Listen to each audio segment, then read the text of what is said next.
Okay, welcome to folks hopping on the line. Good afternoon. The Exploring the Feasibility of Offshore Wind Energy for the California North Coast webinar series will begin momentarily. We're so glad you're here with us. We have muted everyone to minimize background noise.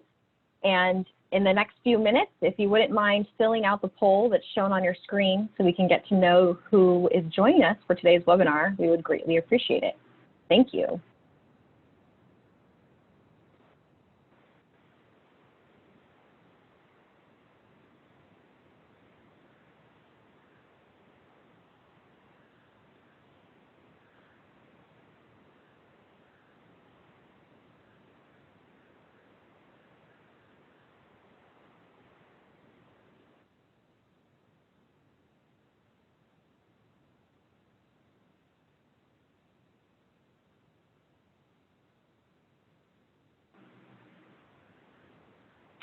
Welcome, seeing more folks hopping on the webinar. Thanks for joining us. We're going to begin momentarily. If you are here for the Exploring the Feasibility of Offshore Wind Energy for the California North Coast webinar, you are in the right place. Please hang tight and complete the poll shown on your screen, and we'll begin in just a few minutes. Thank you.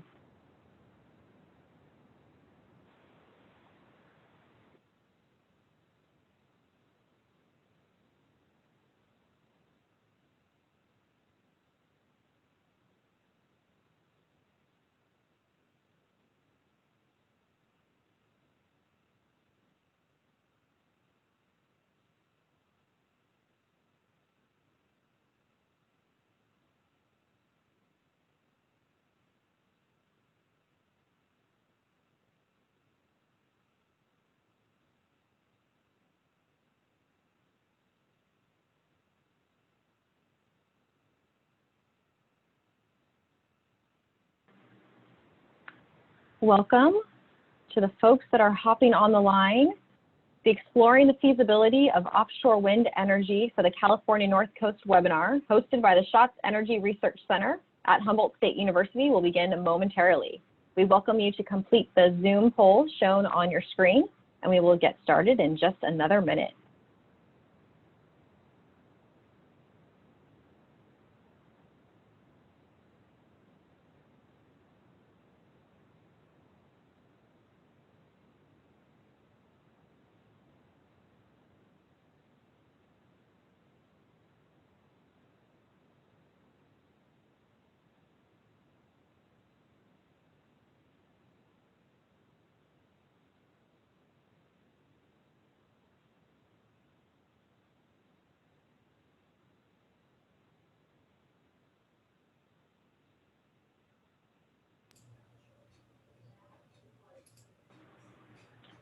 Okay, welcome everyone. Good afternoon.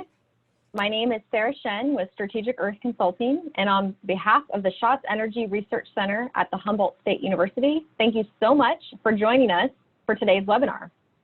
This is the fourth webinar in a series of 5 on the topic of offshore wind energy for the California North Coast. For those of you that have been joining us in the weeks prior, welcome back. And for those of you that are joining us today for the first time, welcome. And we're so glad that you've made the space to join today's discussion. Whether or not you've been joining in, I wanted to flag that the agenda, webinar recordings, and PowerPoint slides from the first 3 webinars are now available at the Schatz Center website. You'll also find today's agenda and relevant reports posted there as well. We'll be sharing that link with you in the chat in just a moment so that you have it readily accessible. If you're having any technical difficulties, please contact us at windstudies.schatzcenter.org. Again, if you're having any technical difficulties viewing the screen share or hearing the audio, please connect to us at windstudies.schatzcenter.org, or you can send a message in the chat box within Zoom. So this webinar series was originally intended to be an in-person workshop last spring, and it was postponed due to the COVID-19 pandemic. The Schatz Center, with the support of the California Ocean Protection Council, has been working really hard to redesign that workshop into a series of webinars to engage with the North Coast community and others interested in renewable energy. The purpose of these webinars is really to share the information and the findings from the research completed by the SHOT Center and their partners over the past 18 months as they explored the feasibility of offshore wind energy development for the North Coast of California.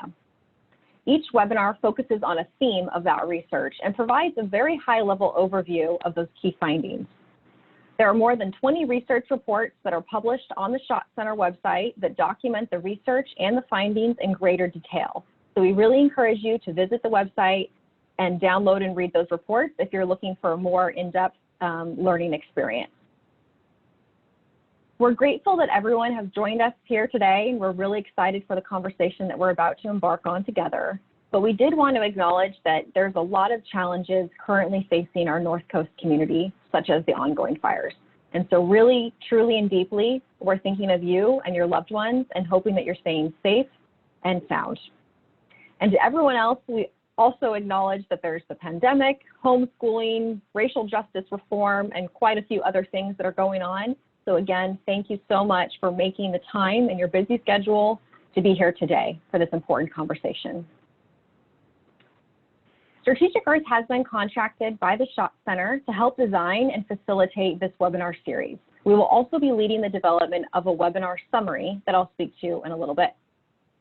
As neutral facilitators, we're committed to upholding an inclusive, transparent, and productive dialogue today and over the coming weeks.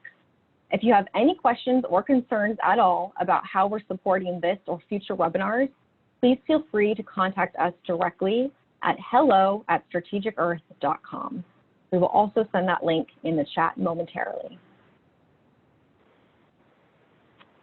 So before turning to opening remarks, I will briefly discuss the webinar considerations, the agreements, and the goals.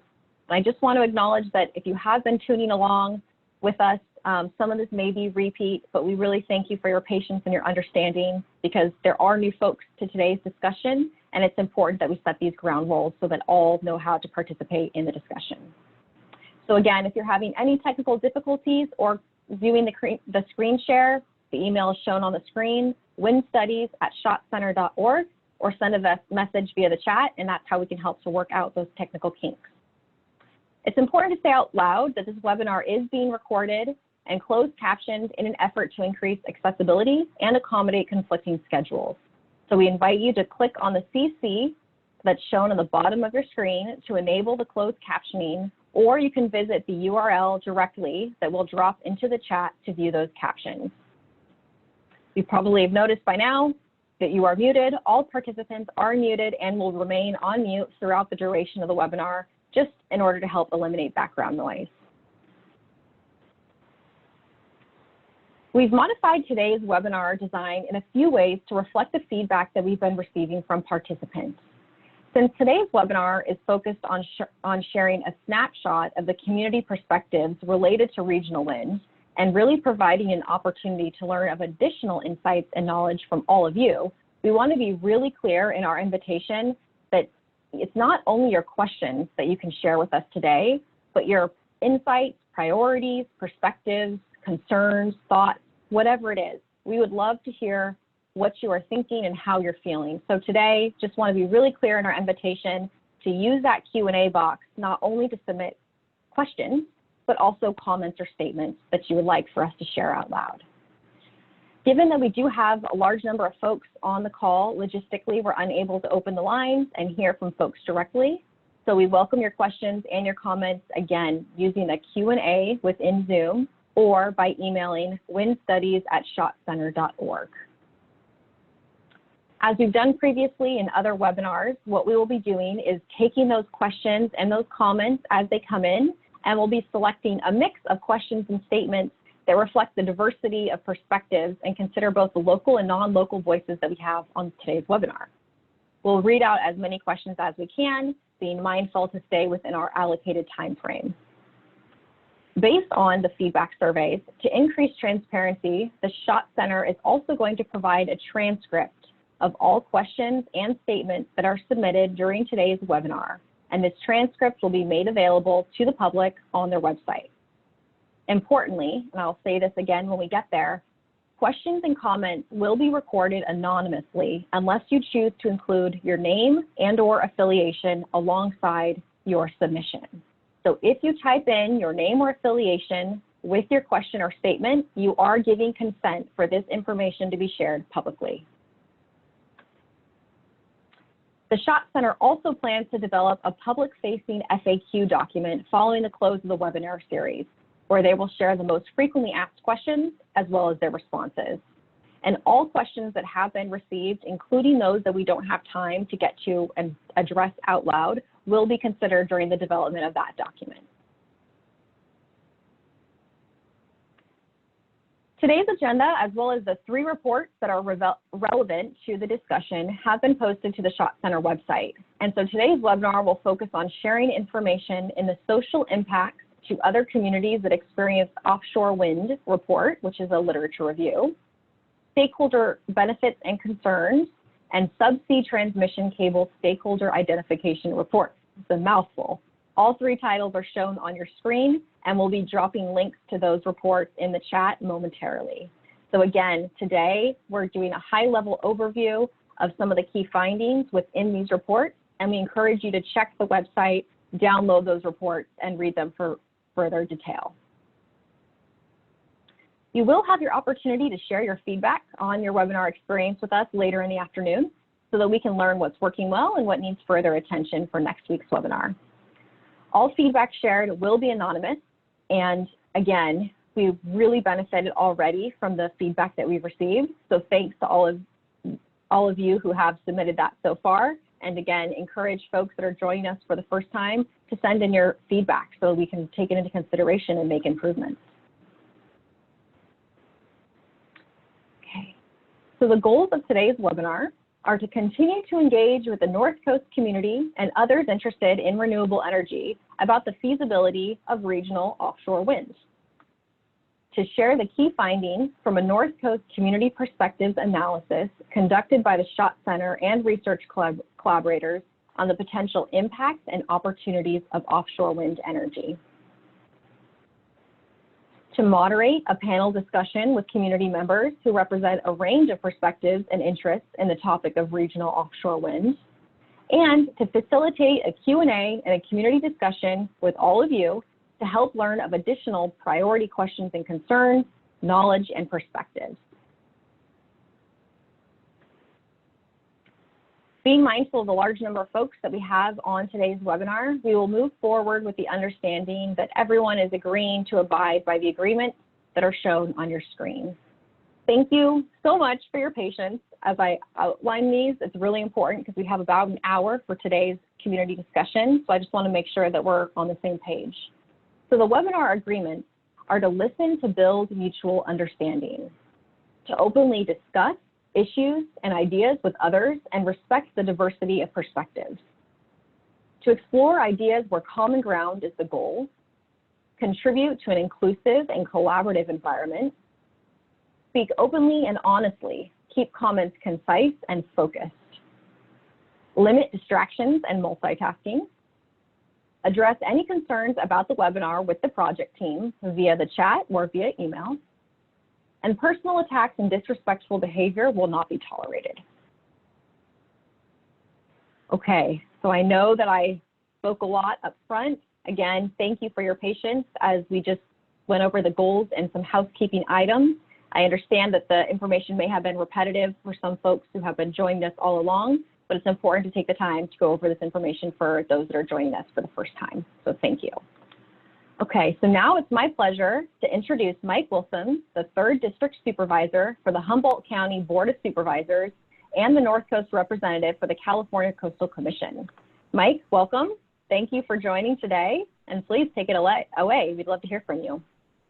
Well, thank you very much. I didn't even think so, but I'm actually a little nervous. Like I haven't done something like this in a while in terms of a presentation like this. It's all been just doing the job of supervisor here in Humboldt County, and this is a real honor and a treat. I had the pleasure of watching the previous seminars, and they were all great. Again, my name is Mike Wilson, Humboldt County 3rd District Supervisor, also on the Coastal Commission for the North Coast, and previously a Harbor District Commissioner for Humboldt Bay. So I have a bit of some experience in this arena, and also a registered environmental engineer who went to Humboldt State University. So I want to welcome everybody here today. It's been a journey watching these seminars. I want to really thank the Schatz Energy Research Center. Their leadership in this important subject matter has been amazing. As I've watched this, from the first, the second, and the third, and now the fourth, these seminars, really the scope kind of narrowing in. Like at first it was very broad. It was just, what is offshore wind and how does it work, and what's its context in sort of the broader energy system, both for Humboldt County and for the state of California. What's its impacts related to climate change and those sorts of things. And then the seminars got into sort of the environmental and the ecological and geological impacts and challenges, kind of on a more regional perspective. And then in the third one, it was really focusing on the port, and really, again, geographically, kind of narrowing in on some of the issues, both the opportunities and the benefits, but the real challenges and the kind of really more visceral impacts that we as humans on the landscape would see in our environment, at least locally, from this kind of technology in our community. And today we're going to hear from interest groups and other folks really talking about the social and human interaction related to something like what we're talking about here, which is a fairly large scale offshore wind project. And again, Schatz Energy Research Laboratories is doing this in a kind of long-standing tradition for Humboldt County. And for those of you who are not from here, Humboldt County is an interesting geographically located place, very remote and isolated. It's the size of Connecticut with a population of about 140,000 people, but has Humboldt State University, which I believe still has the largest environmental engineering program in the world. Our region's been a leader in watershed restoration, natural systems engineering, including natural systems for wastewater and other things, and also tribal leadership in terms of environmental issues and landscape management. And that's been reflected in the participation of the Wiyot tribe and the Yurok tribe, and today the Blue Lake Rancheria. And that's really important to mention, I believe. Also, I have to acknowledge that climate change is a driver for why we're here, why we're discussing these issues today. And I think that's important to recognize that we are in that context, in that crucible. I mean, the status quo of energy and the status quo of our existence on the planet is not going in the right direction. And we're having these conversations because there's a need from a global perspective to address that. And whatever that is, it has local impacts here and everywhere. And everybody's efforts to address this have their own local impacts, both from whatever the efforts they're making, but they also feel the impacts from us as a collective. And I think that Jennifer Lucchese from the California State Lands Commission had a great perspective on the public trust doctrine and really the public commons and how that's shifting. And I believe that we're really seeing that play out in these discussions. It's important to understand that, and I think people realize that local decision making, local leadership is going to be a big part of any kind of efforts of this scale if something like this was to move forward. That it's really important that we get things, all the information and everything out there, so that our community really understands what's at stake and what's to gain, and quite frankly, what those impacts may be. And it's important. And I thank again Schatz Energy for creating this process before we ever get to any type of project, because we really aren't at a project yet. We're just talking about the information. This is this is an exploration of the available information. And if we're going to be having transition, no matter whether it's this or anything else, in terms of energy and the way we develop our society, it has to be a just transition. And that just transition, the first step in that is really information and making sure that everybody has an equitable access to the information. And I think this is a good start, and I look forward to continuing this robust discussion. So that's my introduction. On to you, Arnie. Thanks so much, Mike, and thank you, Sarah, for kicking things off. I will now move into a brief presentation that provides a little bit of background about the series so far and some of the information, but also does some other things to set the stage for today's conversation. Before I do that, though, I wanted to just report out on the poll for those who are participating in today's session. So I think that has just now come up on your screen. And so we can see that there are maybe about 130 or so people in the audience at this point. About 60% of you identified as being associated with California's North Coast, about just under 30% from California outside of the North Coast, and about 15% from other parts of the US, and one person participating internationally. So welcome to all of you, wherever you are, whether it's here locally or somewhere else on the planet. And then in terms of the second question, it looks like there were a lot of people who identified as being associated with government agencies, and quite a few who identified as being associated with the energy industry, about 20%, and 25% associated with research or the university. These are overlapping categories, and so not all of this adds up to 100%. It adds up to more than 100% because people can indicate more than one. Anyway, this gives us some sense of who is here on the line, and really happy to have all of you and to move into a robust discussion about these issues. Let me just share my screen, and we'll jump into a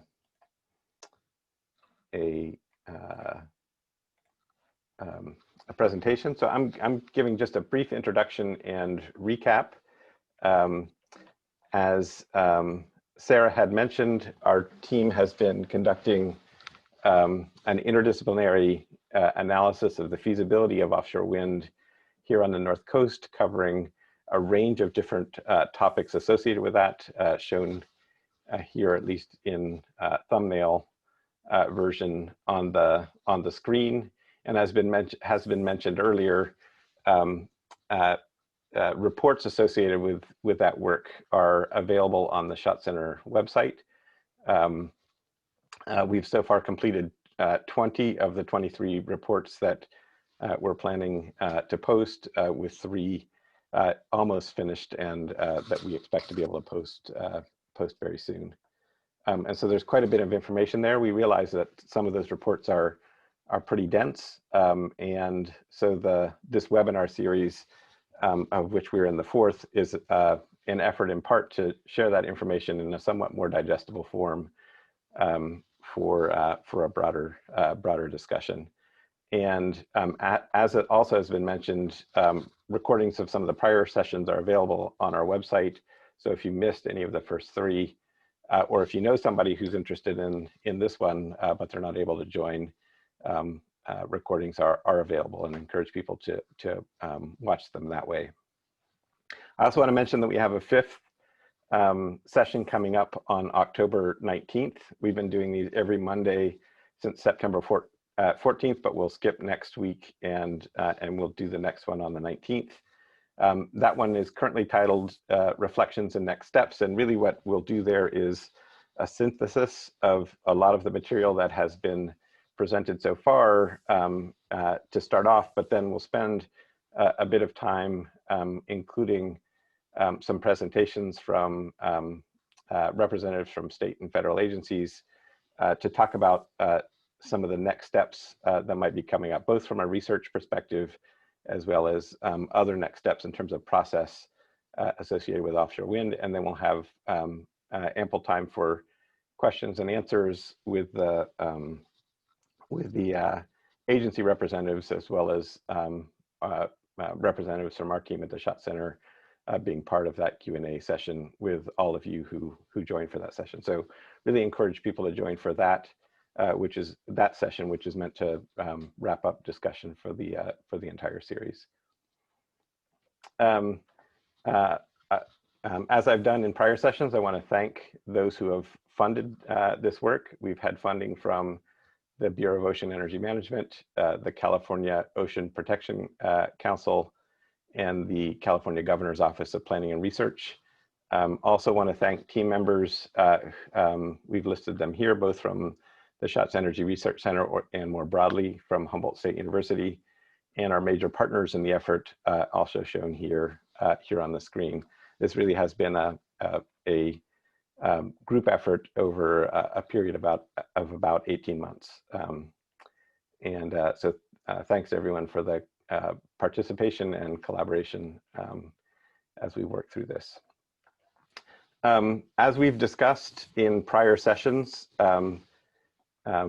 what we're talking about here in terms of offshore wind would involve floating platform systems, and that's because of the deep waters along the US West Coast.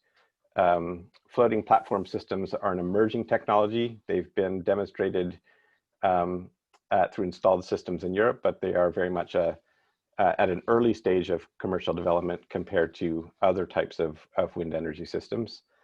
And so developing this kind of a wind farm here on the North Coast would involve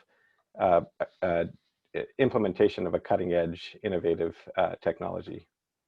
The systems are quite large. The system size that we used as the model for our studies was involved a 12 megawatt turbine, which has a hub height of about 450 feet above the ocean surface.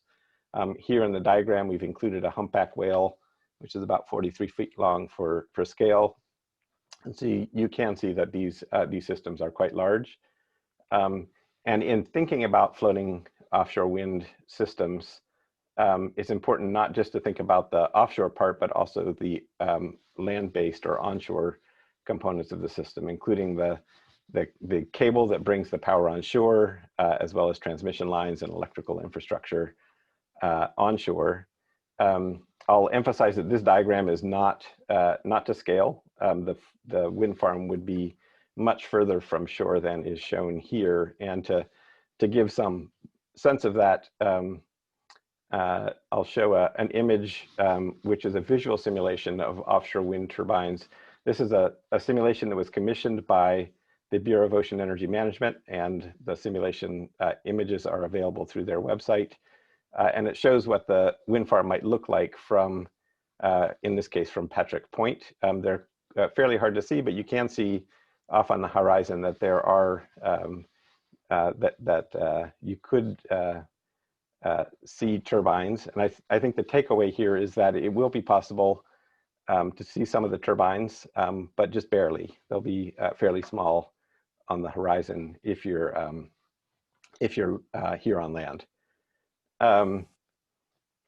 In addition to that offshore portion, it's important to think about port operations. If an offshore wind farm were to be developed here, it's quite likely that assembly of those systems would take place in the marina and or in the port, and the navigation channel would also be an important element of deploying those systems. And so while the wind turbines in an offshore wind farm might be fairly difficult to see offshore, you would see them while they were being assembled in port if you were here in the area. This is a simulated view from Woodley Island, looking at a potential scenario for offshore wind turbine assembly and development, and deployment. The turbine on the right side of the image is being assembled, while the one that's on the left side of the image is being towed through the navigation channel for deployment. I should emphasize that the locations here are hypothetical. There is no project, and so therefore there is no firm determination of exactly where things would be located. But this gives some sense of size, and the systems are fairly large and would be visible from many locations in the Humboldt Bay area. In terms of the status of offshore wind development on the North Coast, as has been mentioned earlier, there is no offshore wind project in our region at this stage. The Bureau of Ocean Energy Management has designated a call area for offshore wind leasing, which is shown here on the screen, outlined here in black with the green hashing. But a lease auction hasn't yet occurred. So an area has been designated, but it hasn't gone past that stage. There are multiple offshore wind developers that have expressed interest in this region, and some have conducted preliminary analysis and outreach. I think many of you might be familiar with some of the outreach that's been carried out by a coalition led by the Redwood Coast Energy Authority. And there are other offshore wind developers that have also expressed some interest and have done some preliminary work in this region.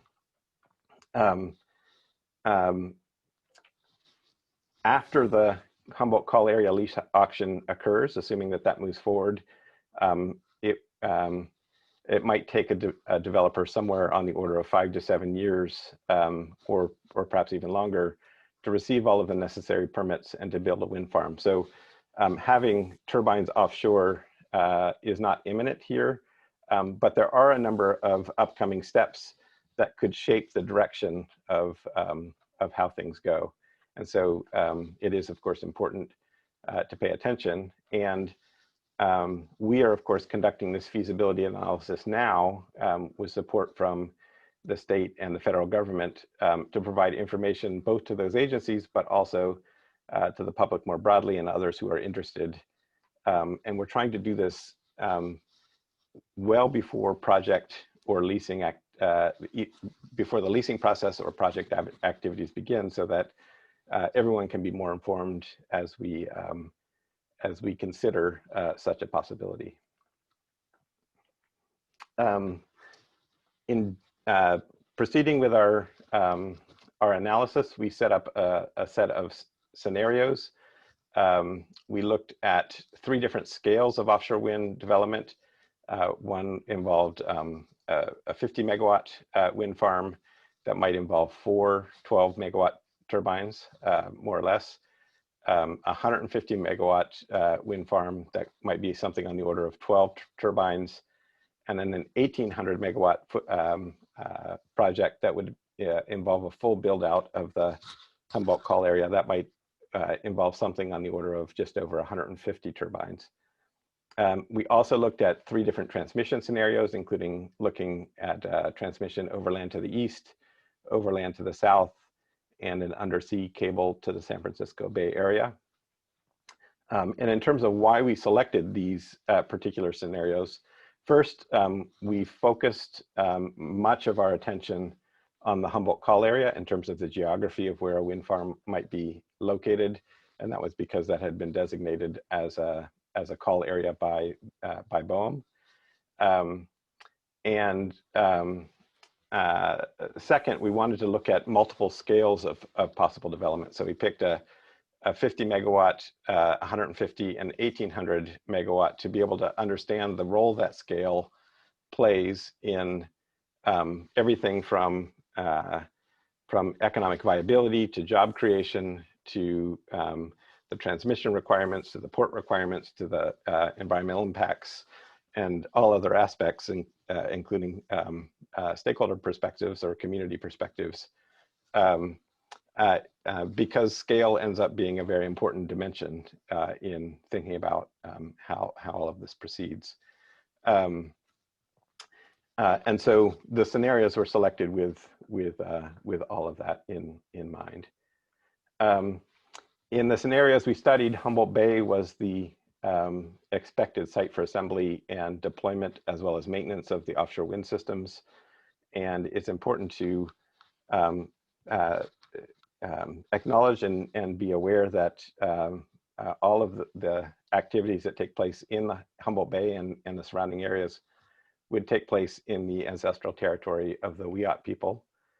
Moreover, other aspects of an offshore wind system, including transmission lines and some of the offshore infrastructure associated with the wind farm, could cut across the ancestral territories of multiple other Native American tribes. Our team has engaged with tribes in our region to share information and to receive and to have a discussion, including especially through 2 meetings that took place in February of this year, involving over 10 tribal governments. And in the context of those conversations, we reported out on our preliminary findings, what we had completed at that time, and had a discussion and received some feedback, and also asked representatives from those tribal governments about their interest to participate in as panelists in a workshop. We had originally planned to have that workshop in April, but we're now doing that now through this webinar series. 3 of the tribal governments indicated interest to participate in that way, and we invited those 3 to serve as panelists in sessions. And 2 of the tribes ended up being able to do that. 1 was not able, just related to staffing and scheduling issues. And so we're very pleased to have that participation in the set of panelists in this series. Today's session is focused on community perspectives on regional impacts and opportunities. As has been mentioned, Dr. Lori Richmond will kick off the session and will present on work that she has led with support from several other team members to collect information through a series of interviews and through attendance of public meetings, as well as the engagement that we carried out through meetings with representatives from tribal governments. That will be followed by the panel discussion, and the panel discussion includes the panelists listed here. We attempted to select a panel that involved a variety of perspectives. We recognize that it's not possible in this kind of a session to include all perspectives because there are many, but we did our best to include several key people representing several key perspectives. So Jeff Hunterlock is coming from a union and jobs perspective. He represents Operating Engineers Local Number 3. Jennifer Savage of the Surfrider Foundation has long been involved in issues related to the environment and use of the ocean. And in addition is a resident of the peninsula, and perhaps can also bring a perspective related to people who would live fairly close to the port operations that might take place if offshore wind were to be developed and systems were to be assembled there on the peninsula. Mike Anderson and Harrison Ebach are both commercial fishermen and can bring that perspective to the table, and Jana Gagnon is a representative from the Blue Lake Rancheria tribe. So really looking forward to both the presentation and the panel discussion, as well as the conversation that follows. And with that, I will pass things back to Sarah.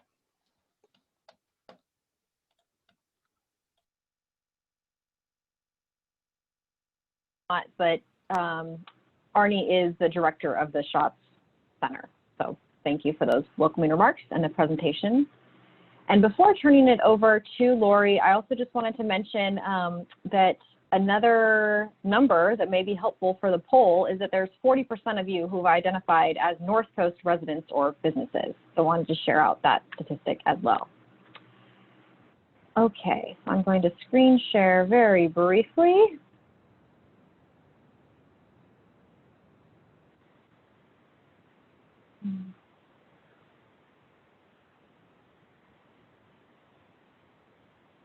Okay, that should be up now. I'm seeing Lori on the video, fantastic. So Lori Richmond is an associate professor in the Department of Environmental Science and Management at Humboldt State University and the lead project researcher for today's topic. She's going to highlight the key takeaways from the North Coast Community Perspectives analysis on the potential impacts and opportunities of offshore wind energy for the local community. This research was carried out from 2018 to 2020 and included interviews with community members as well as input from public meetings and workshops held during this time frame. Lori is also going to share a little bit about a literature review of lessons learned from other communities around the world that have engaged with offshore wind. Following Lori's presentation, we're going to move directly into the panel discussion that Arnie just spoke about with 5 of our community members of various expertise and backgrounds to learn about their thoughts on the potential for a regional wind farm and to see where they may be in alignment with or show an evolution of perspectives captured by Lori's team. So, with no further ado, I would love to turn it over to Lori. Just a reminder for everyone that the lines are muted and we will be inviting questions and comments or statements via the Q&A and also via email. And we will address those comments and questions as part of the community Q&A and discussion. And Lori, confirming with you that you plan to conclude around 3 o'clock. I'll flag you at the 5-minute mark and the 1-minute mark as needed. Go ahead, thank you. Can you unshare so I can share? Yes. Good afternoon, everyone. Welcome. I'm really sorry we're not in a room where I can see all your faces. I imagine there's some folks that I know on the call, and I hope that everyone's doing well. Thank you so much for attending. So as mentioned today, I'm going to be giving a presentation on the title of it is Stakeholder Benefits and Concerns, but it's really kind of community perceptions of benefits and concerns. And I was the lead on this project, but it's important to note if you look at the study authors, there were a lot of other folks involved in this project, and actually leading the effort was a graduate student, a master's student who just finished, Ciara Emery, who is actually the lead author on that report, and work from a lot of others that helped this come to fruition. So it's not my work alone by any stretch. So just as sort of a brief introduction, just want to remind folks that the team that has put this together is not here in support for or opposition to the project. We're just kind of trying to relay the views that we've heard from community members we've talked to. We're summarizing views captured in interviews and observations that took place primarily from 2018 to 19. And just keep in mind that not a lot of information about wind and details about it was available, so those views can shift. They represent a snapshot in time, and that's why I'm so glad we're going to hear from community members and their responses in their own words. We hope this research can stimulate a discussion or dialogue, but it's really not meant to stand in from hearing those views and perspectives directly from the community members. Again, why we're going to have some panelists afterwards to really tell you how they're feeling. So a brief outline of what I'm going to talk about today. I'll first introduce the project and kind of our framing research questions, talk about our methods, and then we're going to go through some of the results and findings, kind of summarizing the key benefits that community members discussed, key concerns, discussions around this idea of a community benefit agreement, which is an agreement that sometimes a developer can get into with community to sort of offset potential impacts by providing sort of economic development incentives and other things. And a discussion in the interviews, we also asked community members how they were feeling about how the development process has proceeded so far. So we have some commentary on just thoughts about the process and end with some brief conclusions. So just as an introduction, you know, this is where we're kind of the first time bringing social science into the conversation. and just highlight that there's a lot of understanding that human dimensions or the social dynamics are really important to understand around renewable energy projects such as this one. Local government and community support can be crucial for project success, and a lack of support can lead to delays, increased costs, or even cause projects not to go through. Understanding the social dynamics is also essential for pursuing development from a framework of justice and equity, making sure that impacts and benefits are more evenly distributed and things of that matter. And again, we're talking about perception. So this is how different community members perceive a project.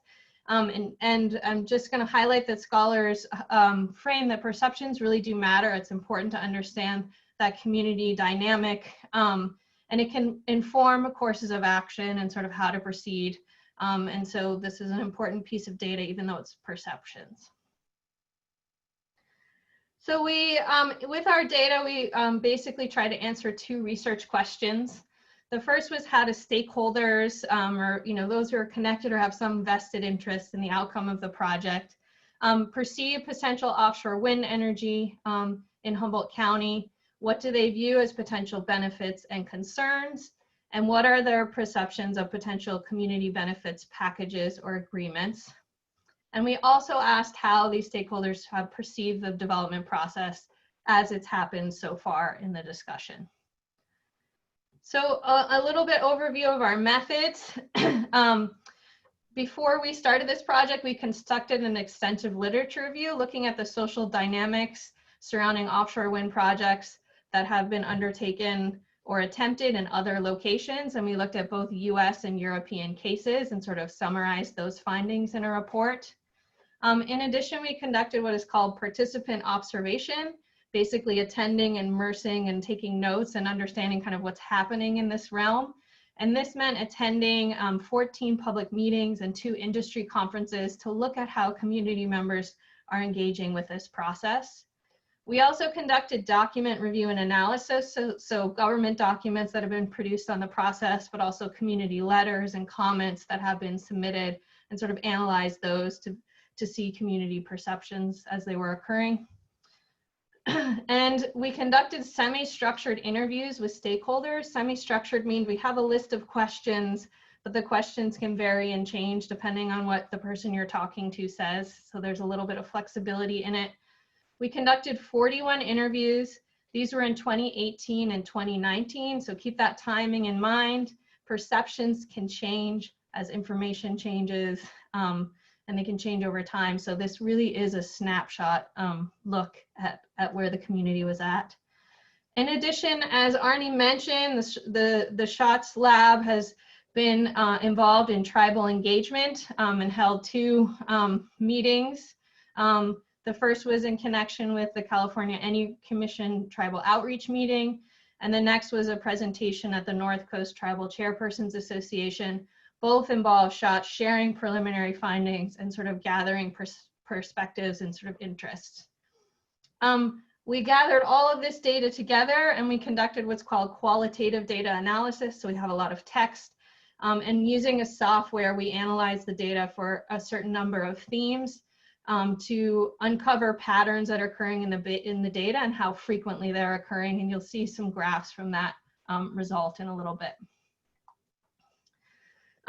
We recognize it's not possible to include everyone, but based on attending meetings and a review of the literature, we developed a list of key groups to be targeted for interviews and tried to contact those so that we could have good representation across the groups. These are the 5 broad groups that we talked to. So government officials who are elected officials and also agency staff members, those representatives from the energy industry, environment representatives, so from environmental NGOs, representatives from the fishing industry, commercial fishermen, retired fishermen, also recreational and charter fishermen, and those representatives for trade and business. So sharing some of the results from the literature review, we summarized over 65 sources related to cases that have taken place in other areas.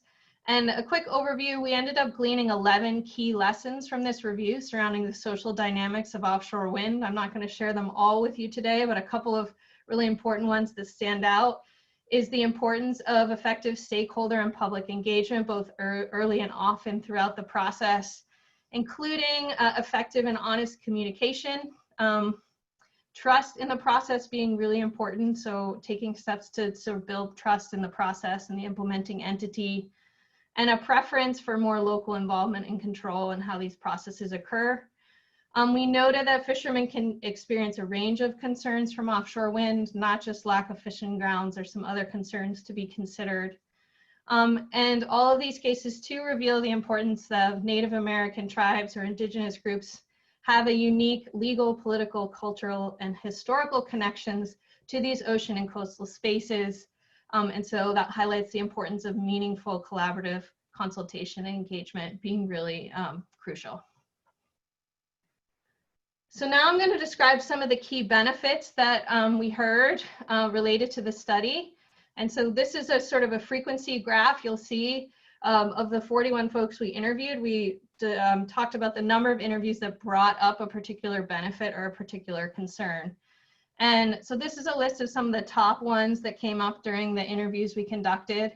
The first was related to environmental benefits, really related to greenhouse gas reduction and potential benefits to climate change. And you can see some quotes here. Greenhouse gas emissions are probably the most scary thing that we have facing the North Coast. And this is a letter that the Wiyot tribe submitted to BOEM in support of the Redwood Coast Energy Authority's proposal for offshore wind, saying the tribe is in support of clean energy projects that will reduce, eliminate potential threats to culturally important species from non-renewable energy sources. Next, we heard about potential economic benefits, both to the production of jobs and to the economy, but also potential benefits of port upgrades that could occur if a development were to come into place. Things like dredging might improve, and other aspects to the port might occur that was discussed as a benefit. And here's a quote: "If you get this industry, then other things like port upgrades will follow." And a discussion of the potential is quite large, and the economic benefits to the county would be significant. We could sustain our county with a sustainable resource production. A member of sort of the trade industry says we're pro because we want to work on it. And in a letter, Blue Lake Rancheria, talking broadly about renewable energy, said that more long-term, well-paying and healthier jobs can be created through zero carbon energy than in fossil fuel extraction.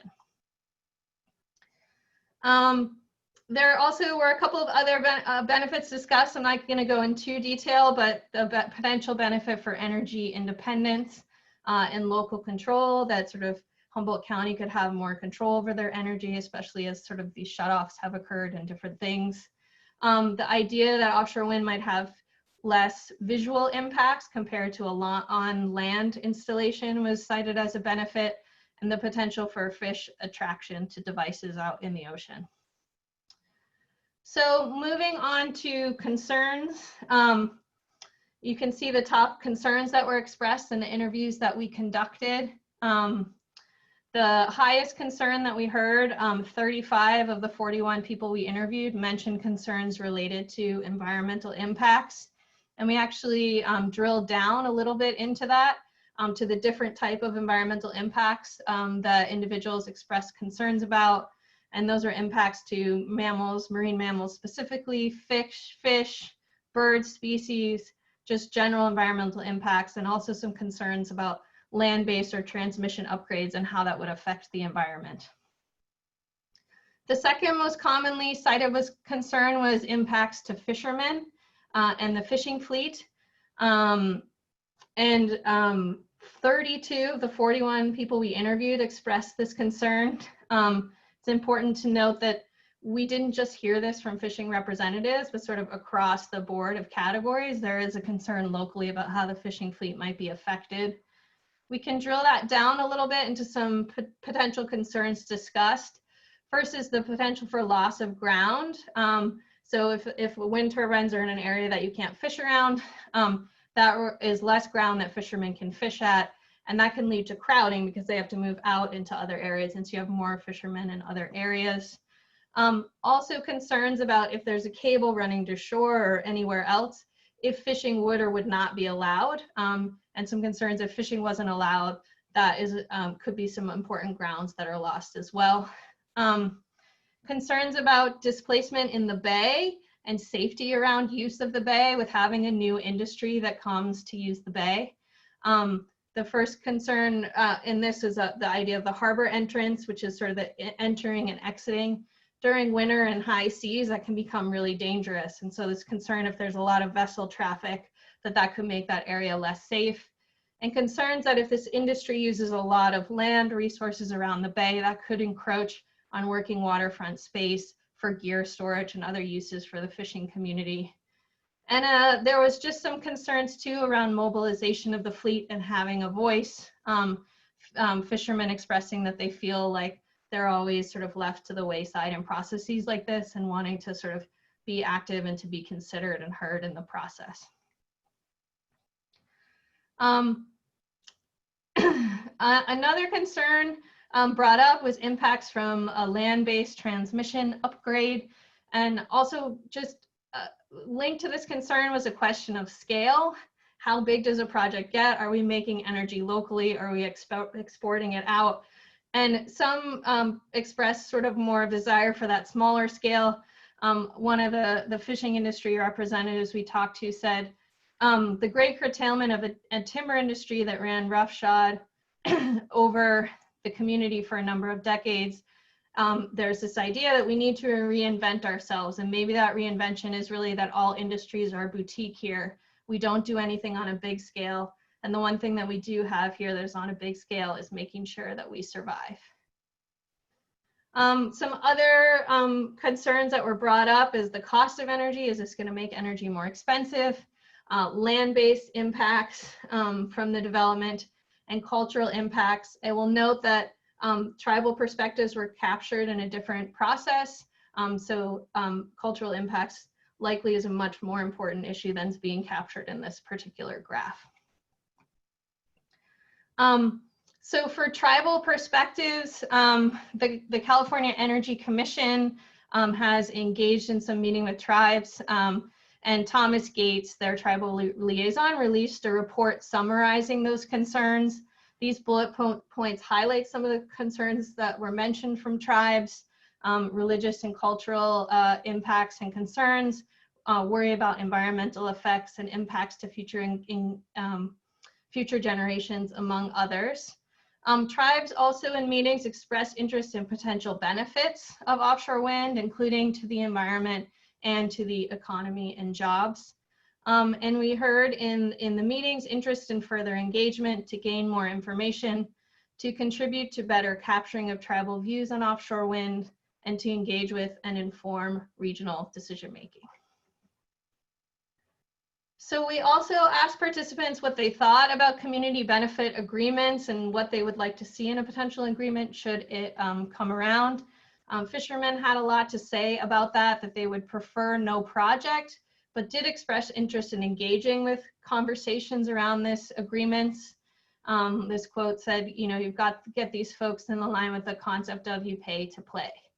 And several fishermen expressed preference to the establishment of a general fund for the fishing fleet rather than one-time payout to individuals. So liking to see this as a way to leverage benefits across sectors or across the community rather than to individual people. Several cited the Redwood Coast Energy Authority, RCA, as a potential conduit between developers and local entities for these type of agreements and conversations. So we also asked people that we interviewed their perceptions of the development process to date.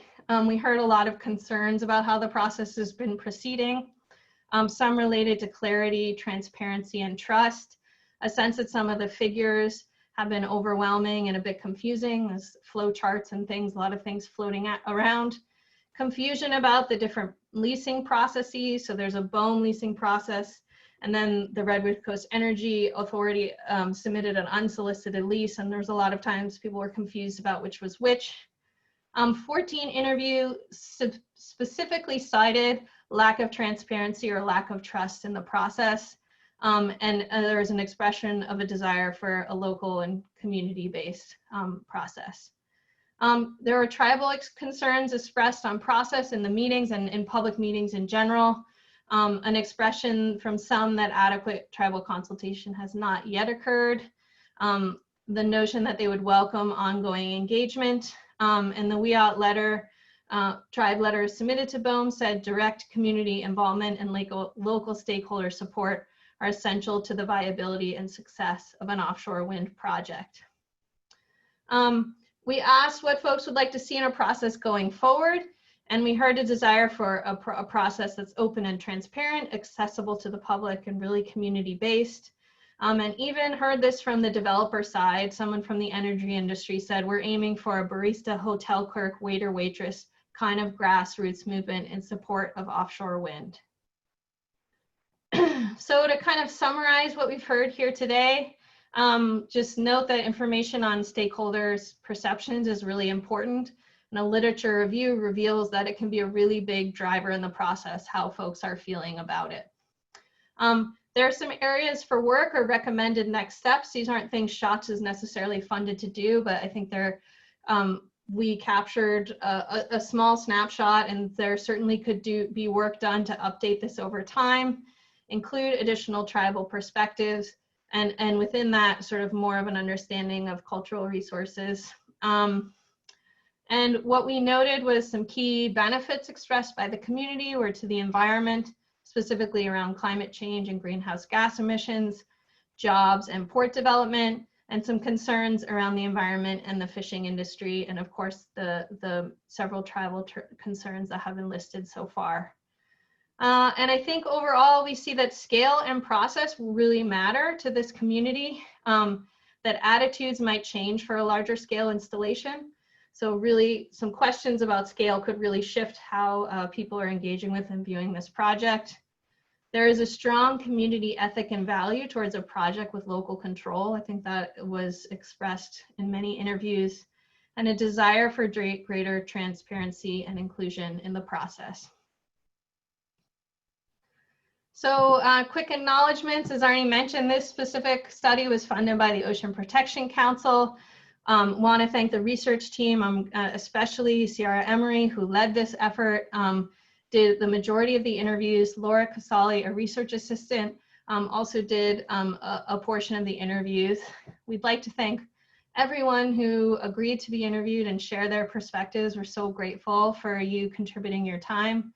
Members of the North Coast Tribal Chairpersons Association and participants in the California Energy Commission Tribal Outreach Meeting. And I will note that Ciara, sort of coincidentally or serendipitously, Ciara is going to be presenting about this research in more depth this evening at a talk titled Stakeholder Perceptions of Offshore Wind in Humboldt County. And it's at 7 p.m. through 3:50 Humboldt. We'll be showing a link to that later.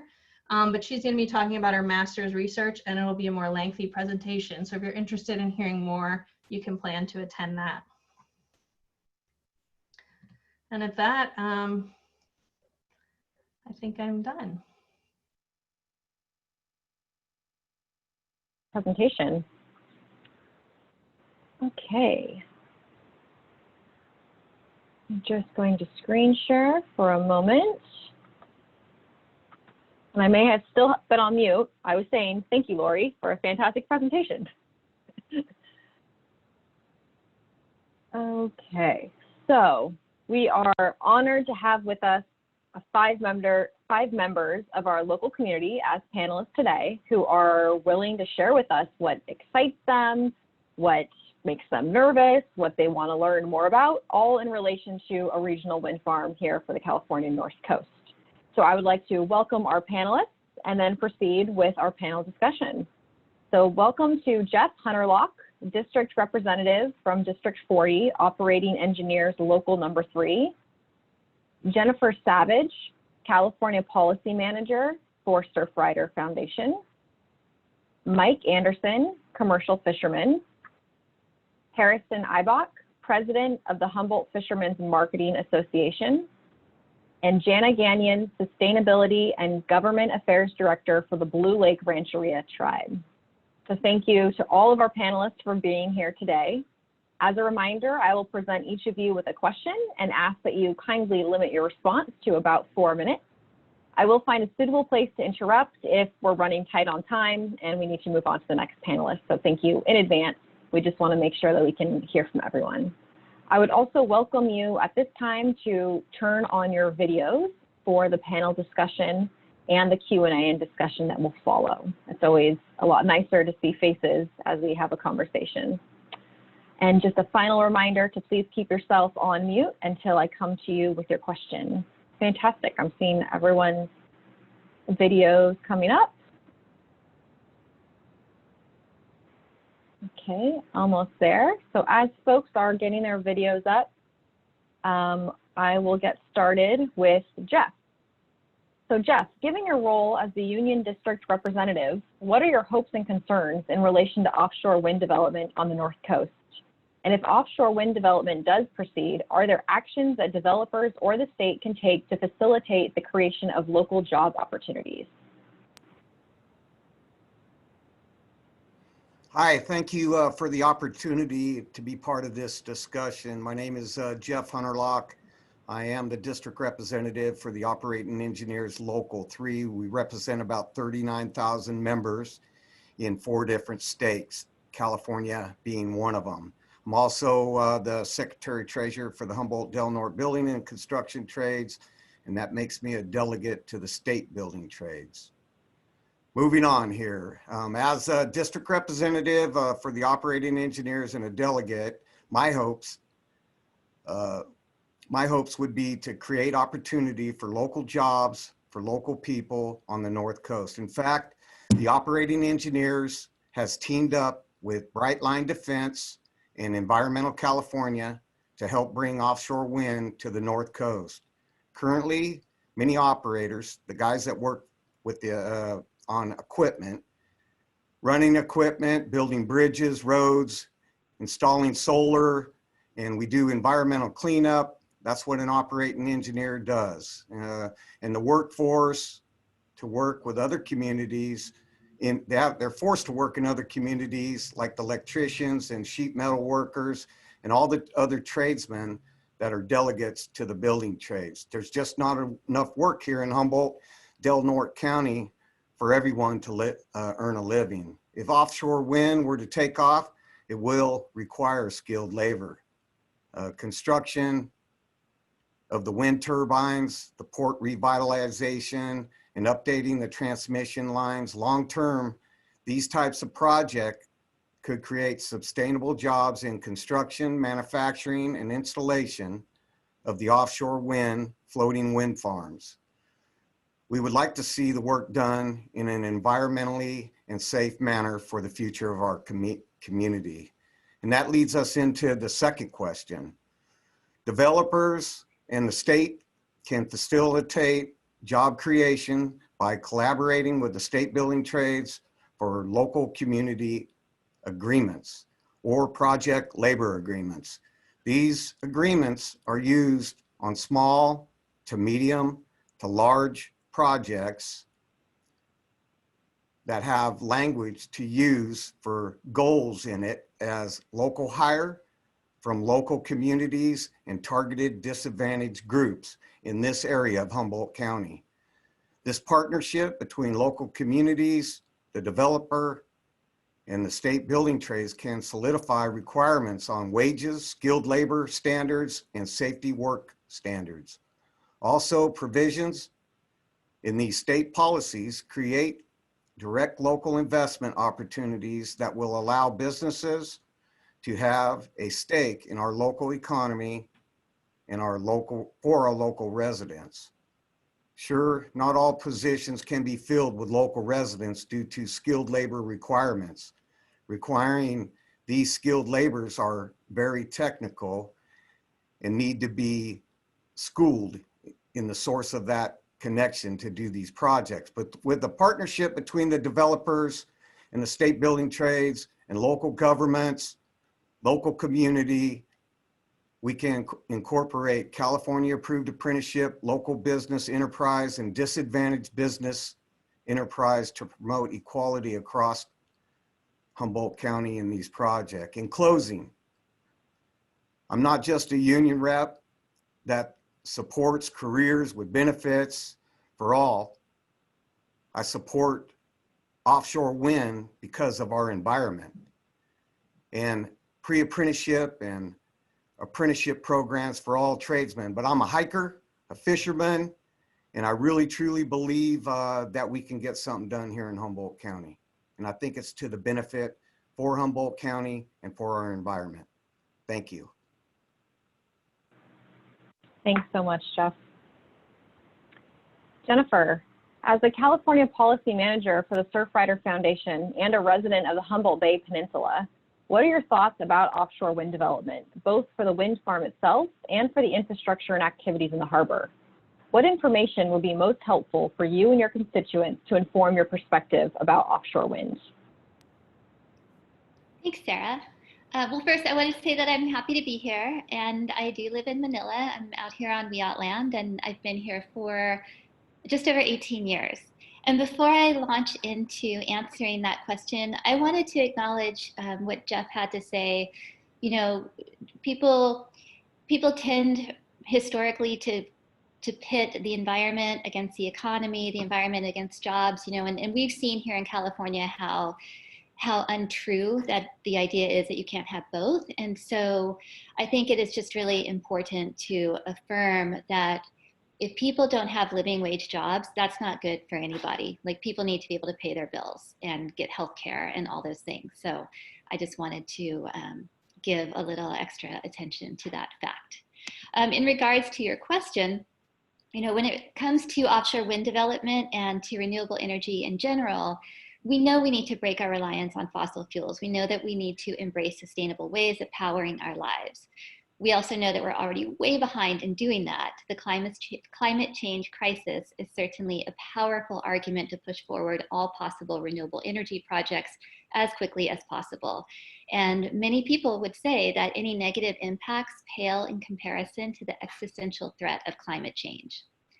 On the flip side, despite some existing projects, offshore wind energy, as has been discussed in these webinars, is a relatively new, unknown, emerging technology, especially in our North Coast waters where winter seas can reach 30 feet or more.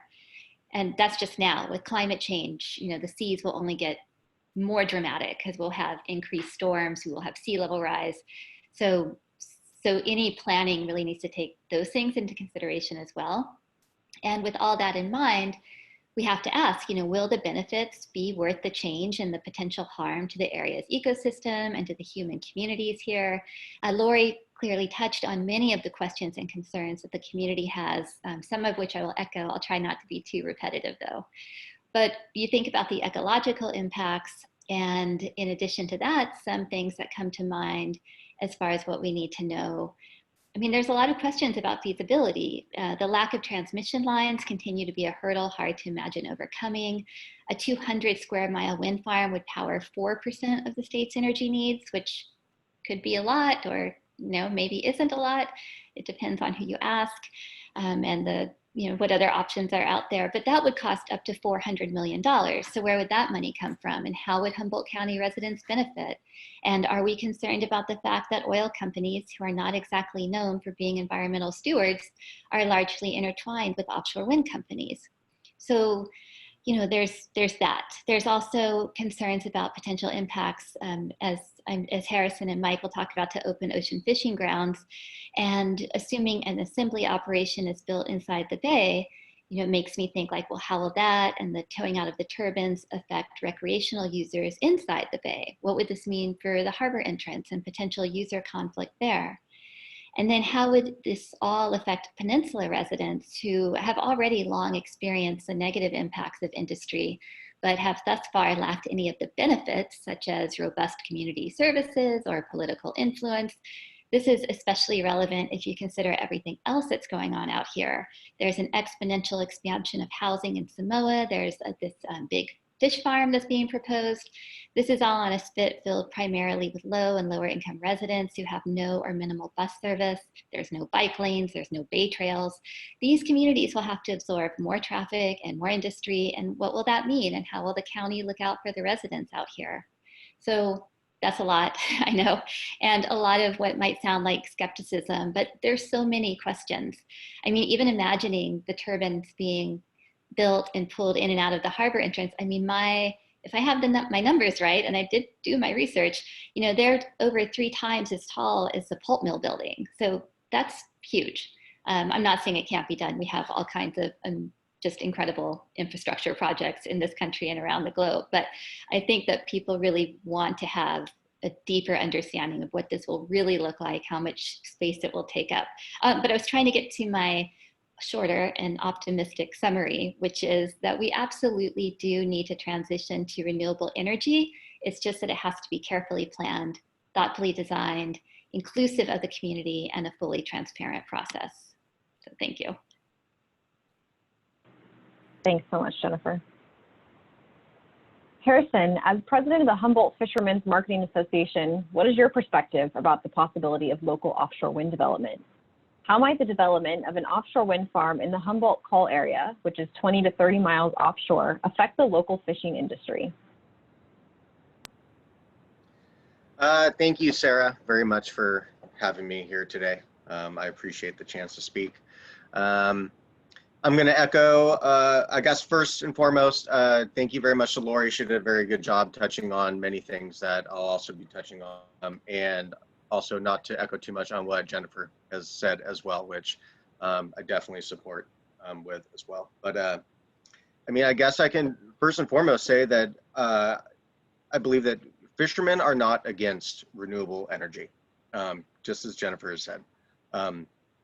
But it's also our job to play devil's advocate when it comes to a project of this magnitude that's going to come into this area.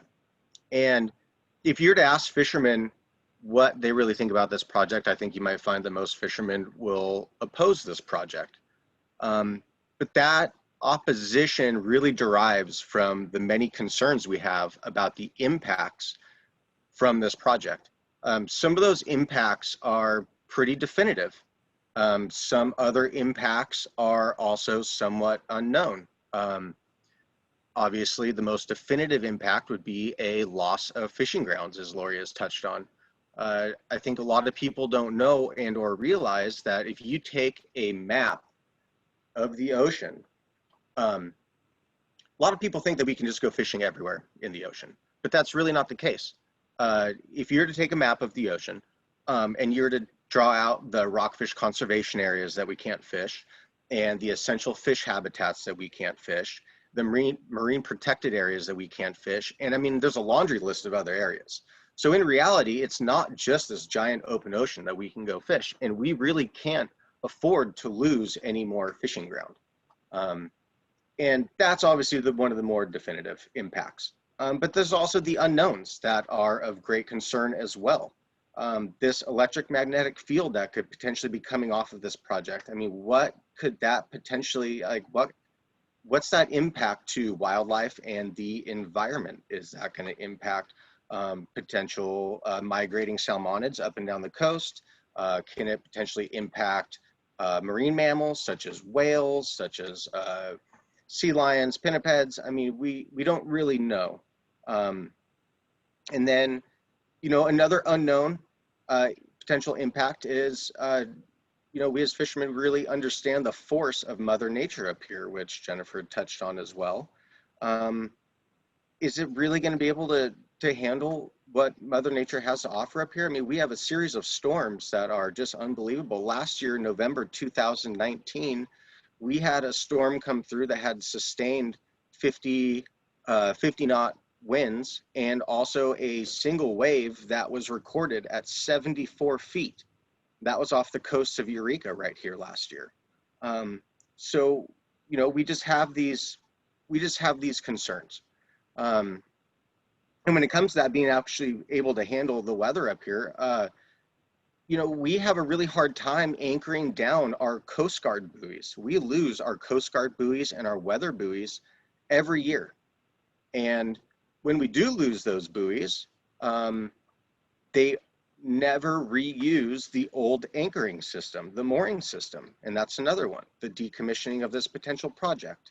So even if this project got up and going, if it were to not work over a period of time, are we going to be able to decommission this project effectively, or are we going to leave all of these moorings on the bottom of the ocean?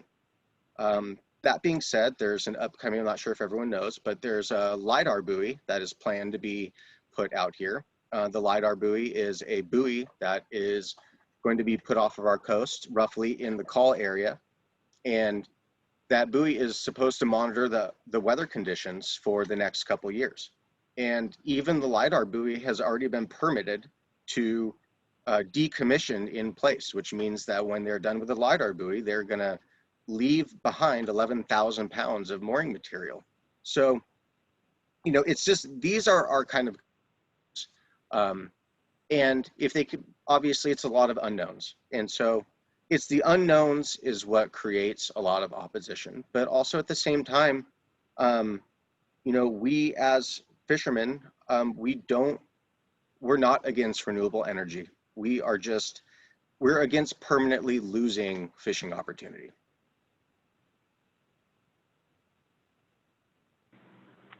Got it. Thank you, Harrison, for sharing that. So continuing in the fishing space, would love to hear from Mike. Mike, how would you describe the development of an offshore wind farm in the Humboldt Call area, 20 to 30 miles offshore, as affecting your activities as a fisherman? Are there aspects of offshore wind development that are particularly concerning for you in the fishing community? Obviously, we've heard some from Harrison. Are there aspects that could be beneficial? I'd love to hear your insight. I can do this in 1 second. Ditto. But anyway, I'm not going to do that. I'm going to give you a little history of me personally. My name is Mike Anderson. I operate a trawler out of Eureka, and I started trawling in the late 60s, working for my dad. I started washing bin boards when I was in elementary school. And middle school and high school, I started fishing in the summers. Out of high school, I started fishing full time. I turned 21 in 1978, and I had an opportunity to start operating trawlers, and I've been doing that ever since. So I've got 40 some years experience doing that. But in the late 80s, the government decided to give a tax incentive and built up our fleet, which under a period of 20 years ago, the fleet, or not the fleet, but the fishery collapsed. So then after the collapse, then we had a buyout, which I participated in because I had bought a trawler that I owned for 12 years. And with all the government regulations and what have you, I had an opportunity to sell my permits, which I did, which reduced the fleet by about half again.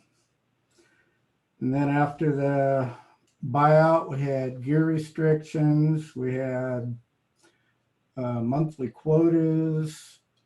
We just kept getting more and more regulations, which then we moved on to a catch share quota program, which increased the cost of catching fish. So in order to be effective, we have to be able to catch our fish fairly rapidly because it's an expensive fishery. And in the meantime, the stocks have built up to nearly 100% of the pre-fishery stocks. So anyway, to answer your questions, we need the grounds to fish, point blank.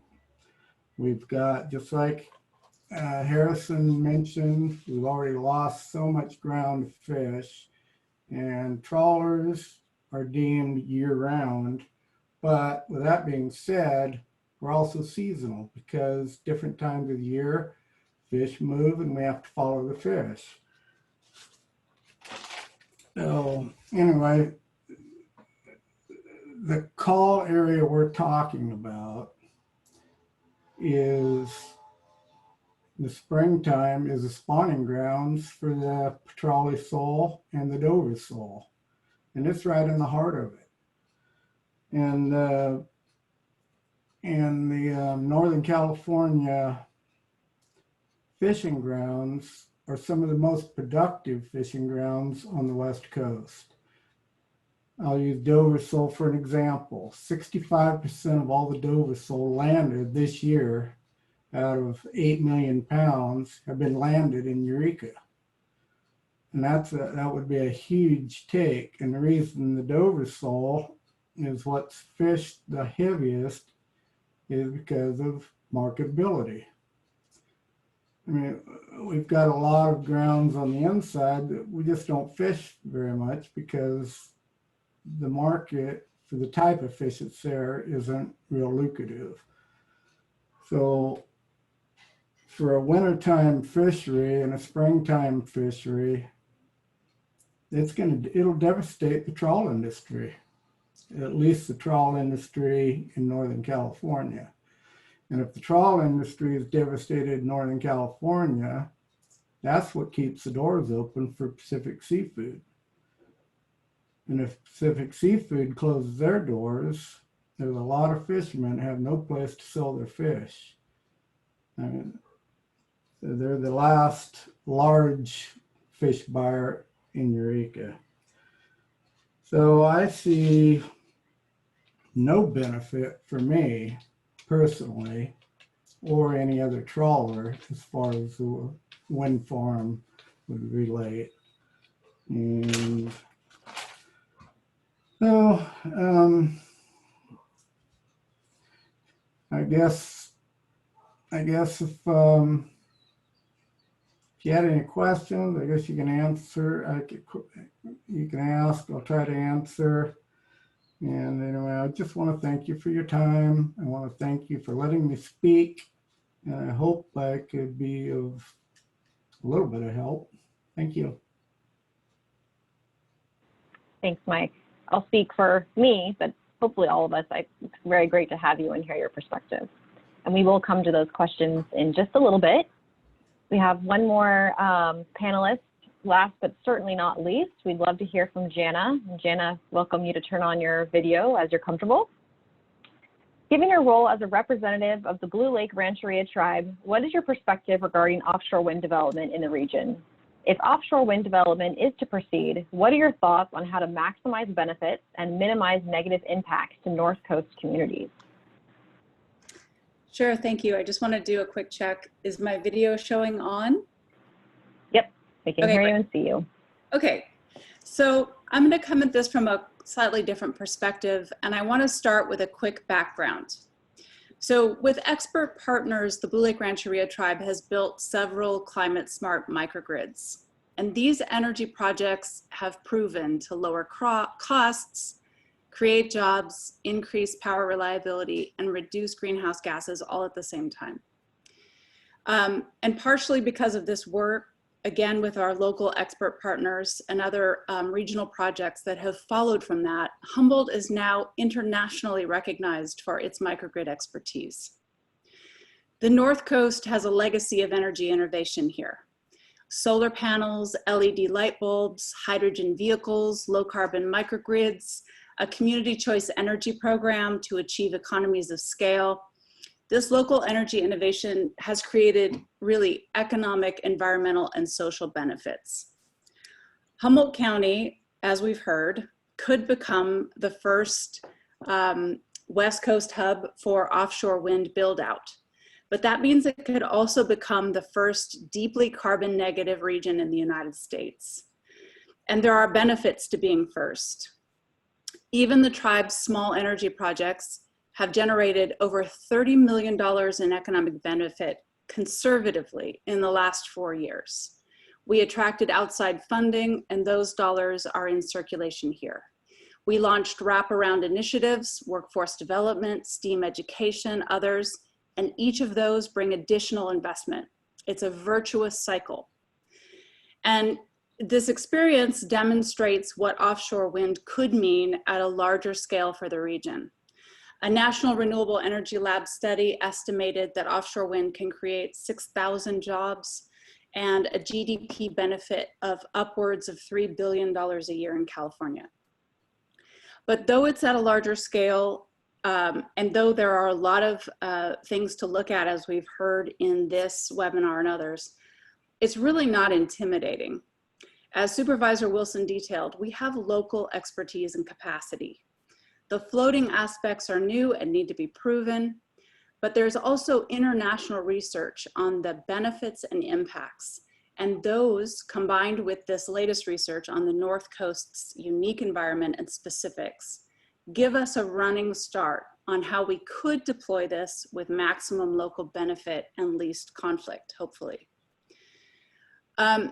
From past wind energy discussions, I just want to clarify one point. I've heard comments such as there are lots of other places we can put wind projects. I want to firmly correct this. World-class wind sites are rare. The one off Humboldt County can provide highly efficient power at times of day and days of the year when we need it to complement solar power and other forms of clean energy that we also need in a relatively compact footprint. And the choice is not between wind power and nothing. It's between wind and something else. And right now, that something else is mostly natural gas. California is moving to phase out natural gas for climate and health reasons. And as we electrify transportation and move natural gas out, we need far more power than we have right now, and it should be clean. So far, offshore wind appears to be a relatively environmentally benign option to meet these very large and new power needs. And we have other local issues that offshore wind might help address. We need new transmission anyway. As another example, the natural gas plant south of Eureka is currently anchoring Humboldt's electricity. Local experts estimate that sea level rise will make that plant inoperable in a few short decades if an earthquake doesn't take out its one natural gas pipeline first. So to replace it, we could use a branch of offshore wind with new transmission and storage to provide reliable anchor power here. Done right, this industry could also create broad benefits and avoid boom and bust cycles of extraction industries of the past. We will be expecting certain industry investments in the region, including for environmental and technology research, which are a part of community benefit models that are now typical of these kinds of large industry buildouts. And lastly, I'll just say that each nation and every stakeholder will need to contribute to climate solutions in ways they haven't before. I was at a recent meeting where dozens of leaders of tribal nations across the United States described how fast conditions have changed. Extreme weather, unknown before, economies eroded because of climate impacts, die-off of species, including fisheries, and their traditional ecological knowledge no longer matched what they were experiencing, and they were struggling to teach their children how to live in their environment. The suffering expressed in that room was on an unprecedented scale, but so was the resolve. The leaders' common refrain was to act now to restore some kind of balance. So I'll just say that offshore wind done carefully is not going to have no impact. But using local expertise and with strong aligned local leadership, it has the potential to help slow climate change and create a stack of immediate economic and social benefits locally, in the same way past energy innovation has worked here. Thank you so much, and I look forward to the rest of the conversation. Thank you, Jana. Thank you to all of our panelists for sharing your insights, and I think really building upon what each other is saying. It was really insightful to hear. So as we move into the community discussion, I just wanted to set the intention for all of us to engage and keep this collaborative experience that we've been hearing from the panelists.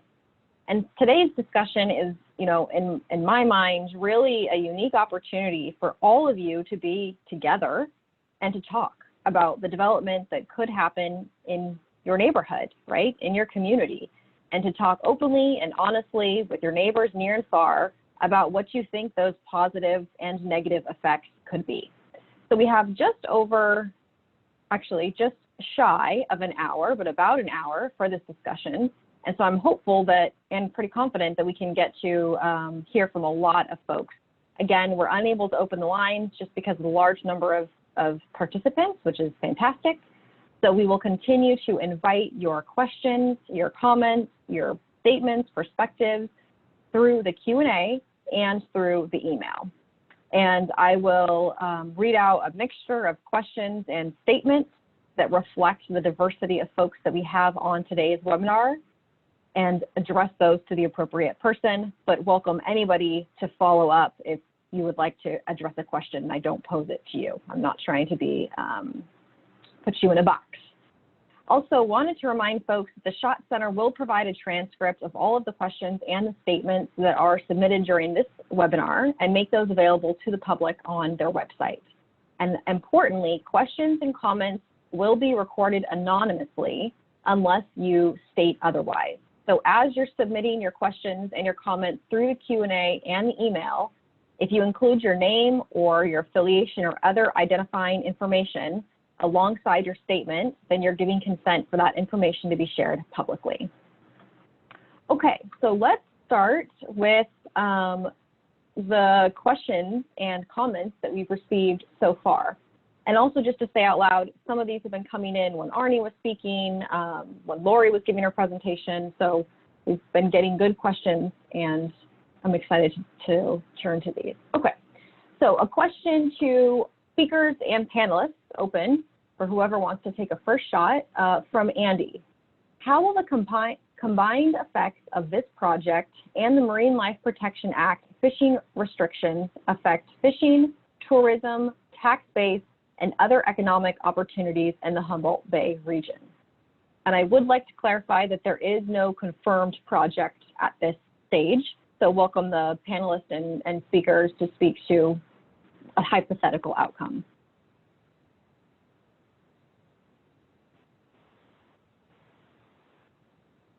Harrison, I see your hands. Go ahead and get us started, please. Okay, I'll take a quick stab at this one. I just wanted to say that, you know, it's all interconnected. It's all intertwined. That if we don't have the fishermen and we don't have the fishing fleet, then we lack the infrastructure. And that's what really impacts the communities. So really the community is really all combined with the fishermen. If we take away the fish, we take away the fishing opportunity, we're going to take away infrastructure. As Mike had touched on, we're going to lose Pacific Choice Seafoods, which is one of the major seafood buyers here on the coast that buys fish. They're heavily involved with our community in many ways. We don't even need to get into all of them, but a lot. And so we just want to make sure that it's potentially a domino effect. So I just wanted to throw that out there just to start. Thanks, Harrison. Others interested in adding on? Sure. So I was on the North Coast Regional Stakeholder Group during the MLPA process, which for anyone, probably everyone listening is familiar, but it's the Marine Life Protection Act. And it was legislation that facilitated the creation of a network of marine protected areas up and down the North Coast. And so I know that a lot of people, especially fishermen, are not fond of the MLPA and not necessarily fans of the MPA network. But when we implemented the process up here and we designated the marine protected areas, the group really worked together to make sure that there would be minimal impact to fishing grounds and really, I feel, respected the voice and the needs of the fishermen. I would say perhaps in ways, well, I would just say more so than perhaps other regions. In fact, we're the only region that had a unified proposal in the MLPA process. And so, as someone who's very invested in the network, marine protected areas are shown to have resilience against climate change. They're really important. The network as a whole promotes healthy fisheries and habitat.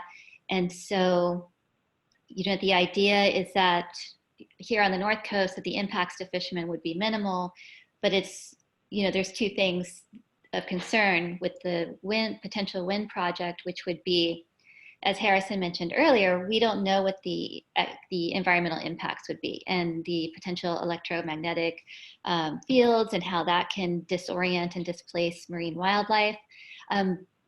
So that could be a problem. On the other hand, with climate change, we have a warming ocean. I mean, I know just out surfing, I see creatures in the water right now that I have never seen before, except that the ocean's getting warmer and warmer, and we're seeing different species closer to shore. And I think that is borne out in observations up and down the coast, both close to shore and out. So if offshore wind can help slow down climate change, and the shift to renewable energy can help protect us all in this larger way, then that would be the benefit to it. So sorry, that's sort of a roundabout answer, but sometimes the way all these are connected is a little complex.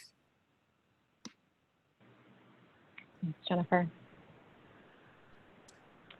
Okay. Oh, go ahead, Jeff. Yeah, look, we're in a situation here. If you look at our port, it's a dying breed. It's been a dying breed. And I feel for the fishermen, totally feel for them. And I'm not saying, let's just go do this. I'm saying we need to find some ways, because of climate change, to come together and make it work for everyone somehow, some way. But I can tell you that if you look around, not in the ocean, not here in Humboldt, but you look around this world, or you look around the state of California burning up, and if we can't visualize what's going to happen to California, not just California, to our whole world, if we don't change something. And renewable energy is actually, it's a good concept. It's a good start. But I will say that, listen, I'm a fisherman myself, sport fisherman. These guys make a living at what they do. So I totally respect Harrison and Mike. I do. I feel for the situation, but it's like we have to find a way to make it work somehow. And I don't want you to lose no fishing ground. That's not what I'm saying.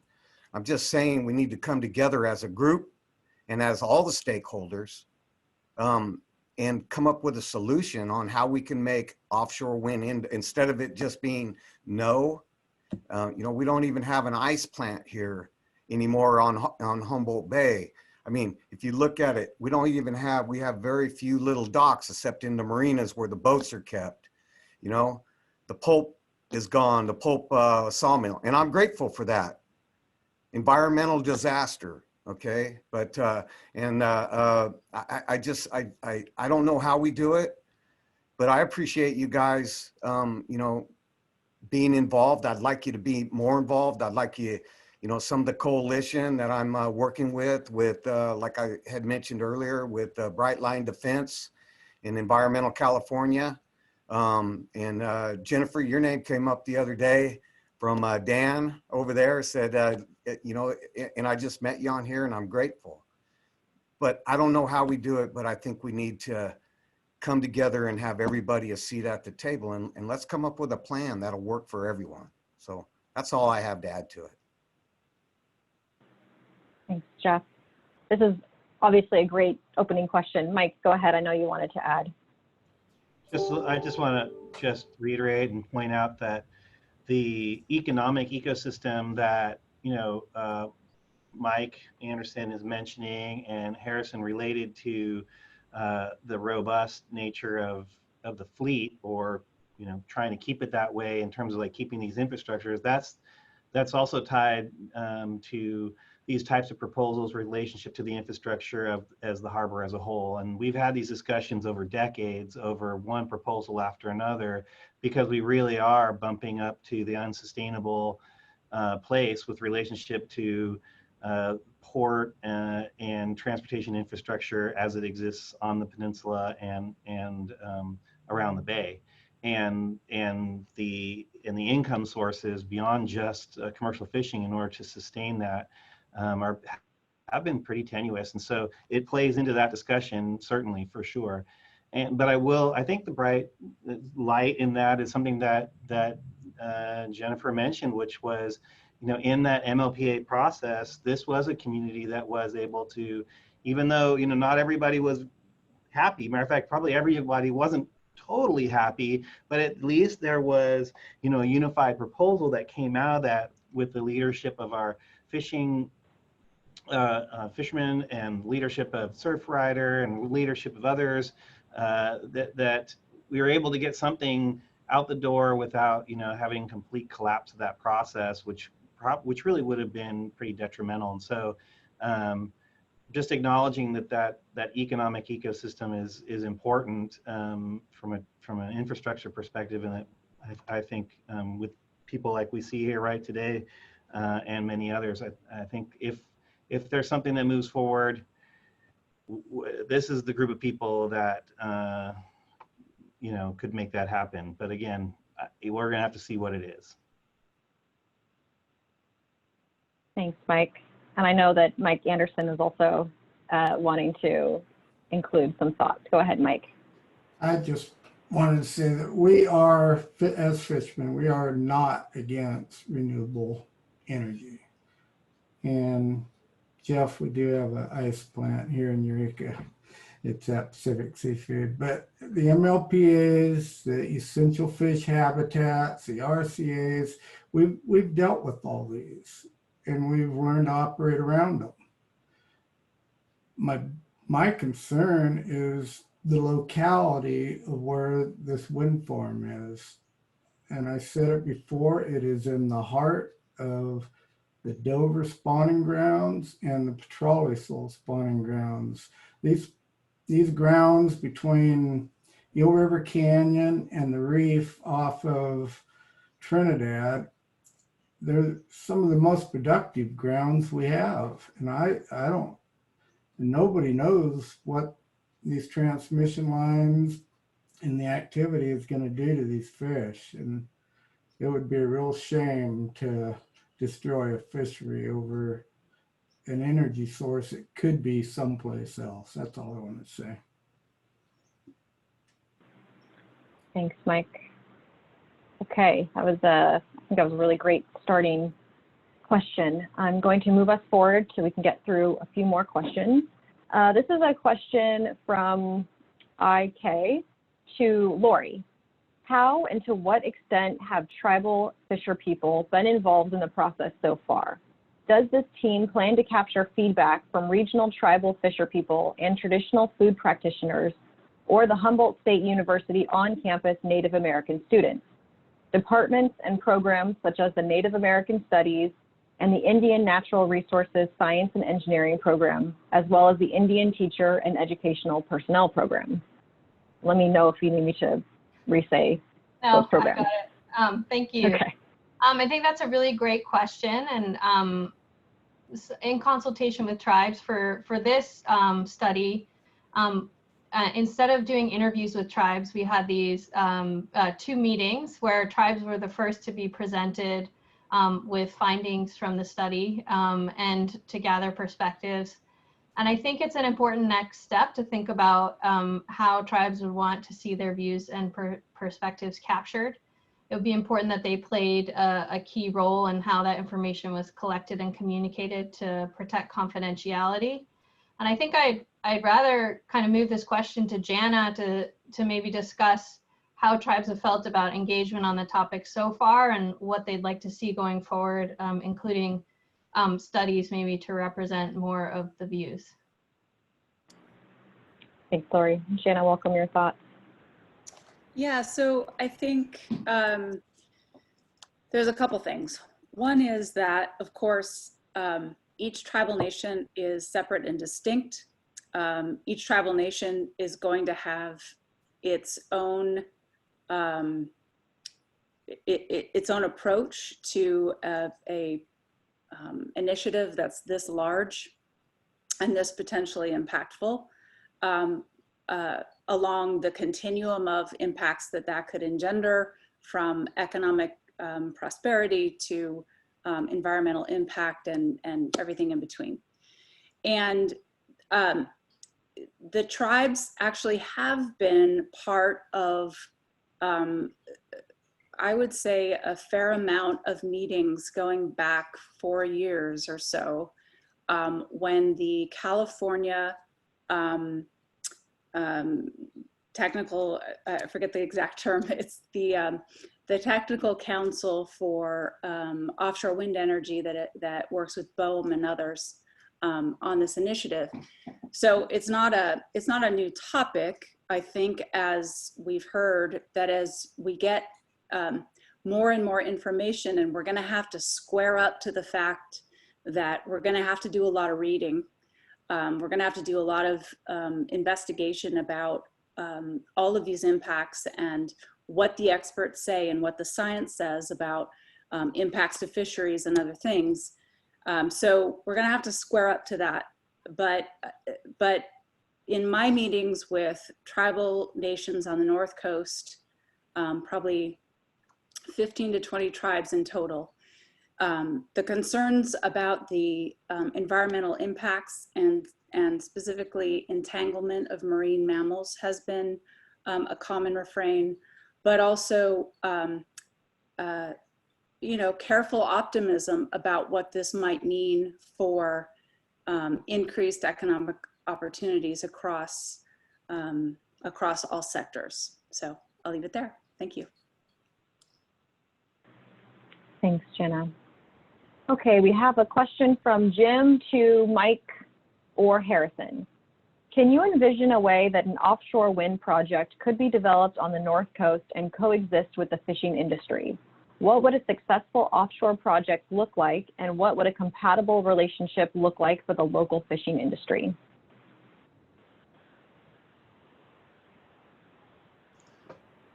I mean, I guess you could even say that this one potentially could be successful. But what we're trying to say is that we just don't really know. And Jennifer kind of touched on this as well, that we just want to make sure that if we move forward with anything, that it's done right. Its location is really not ideal by any means, as Mike Anderson had touched on. Those grounds are really, really important for our local fishing fleet, where it's located right now at this moment. Obviously, they want to have it as close proximity to shore as possible, but it still encroaches on some really important grounds for the fishing fleet. So maybe elsewhere, a little further potentially could be good. Where it is right now is a safety concern, because obviously we have bad weather up here, which is hence why there's talk of putting a wind project right here in our area. But the fishing fleet tries to utilize those grounds that are as close to home as possible.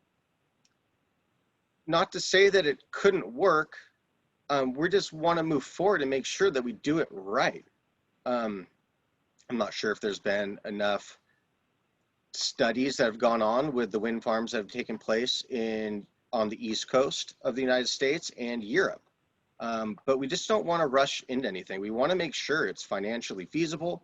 We want to make sure that it's a risk and reward scenario. We want to make sure that if it's done, that it's worth doing. But to sum it up, I would say that its ultimate location right now it's not ideal. Probably not ideal anywhere, but also at the same time, like that's the short answer. I could keep going into it for a little while, but that's what I have for now. Thanks, Harrison. Mike Anderson, anything that you would like to add from a trawler's perspective? It's a minefield for us, and like I said before, it might not put us completely out of business. It would make my operation not very profitable. There's other areas that might be better for us and for wind, like Point of Gorda. Not a lot of people fish down there anymore. It's a long ways to go, and the type of fish we catch there aren't the real marketable fish that we're after.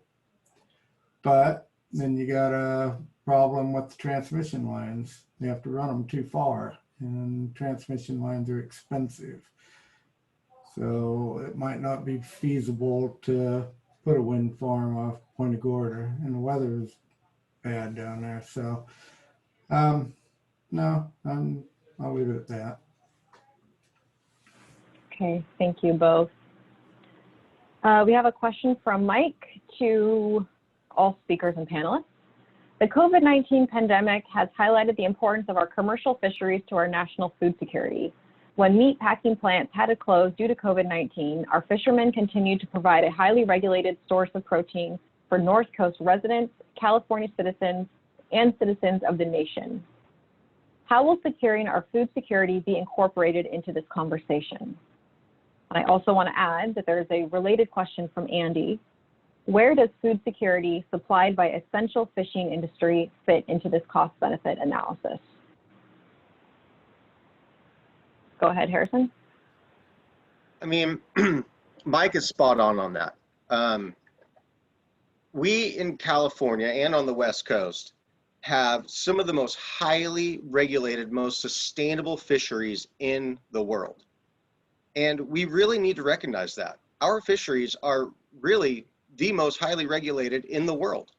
Like Mike was pointing out and what he was saying earlier, we've seen so many changes, and the high regulation has created these very sustainable fisheries. And I believe that we are completely essential. We work our butts off to really try to make sure that we can provide the public with, you know, a great sustainably caught product. And I think that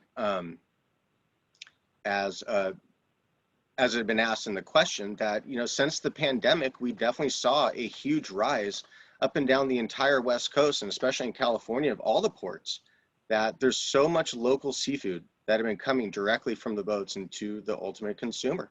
And not just in those regards, but all seafood that's caught in California should be considered very, very essential.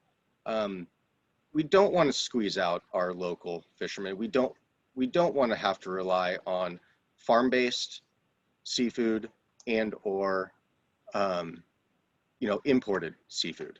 So I really think that trying to protect the fishermen is quite important, and fishermen are very, very essential.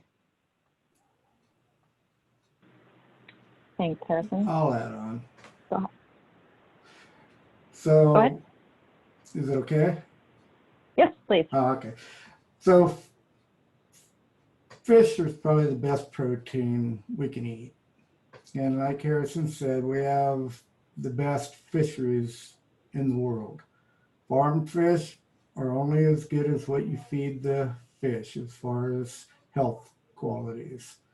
So I'm not an advocate for farmed fish, and I'm not an advocate for imported fish, because you don't know how the imported fish are handled and what kind of impurities are in that. I've seen some horror stories on tilapia, and I won't get into that, but so our fish is very sustainable, and our shrimp industry is also one of the most sustainable and low bycatch fisheries, shrimp fisheries in the world.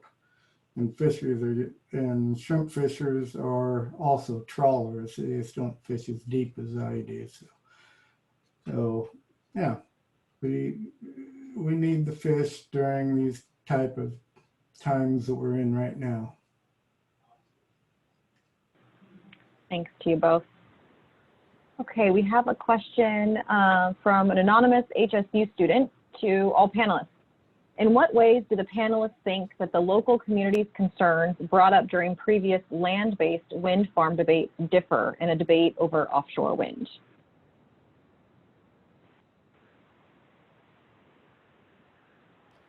Mike Wilson, go ahead. Well, one of the biggest differences, I think, is there just wasn't this type of information gathering and information discussion way ahead of time before a project was even proposed. That's one, I think, pretty significant difference. The other is explicit and expressed concerns related to tribal interests, and and with relationship to sacred grounds and those issues. And I think that part of that was that because those issues weren't necessarily vetted very early in the process, certain power dynamics just didn't work out, and it just really turned upside down. And I would say that those are some of the issues. The other issues that I think that folks have and had, and I think that come through in the environmental review, has to do with terrestrial, avian, and other biological impacts, which are different. They're not. We aren't with this. Something like offshore wind is not without them, but they are definitely different. So there are some fundamental differences between these two types of programs or types of projects. I will note that I saw one of the questions on there with relationship to asking about why isn't there not tribal representation in this discussion, and there is, of course, with Blue Lake, but in terms of tribal fisheries, at least in the panels that I saw before, the Wiyot tribe and the Yurok tribe both had representation in previous discussions as part of this series, and those are robust, and I think it's important that that people take a look at those.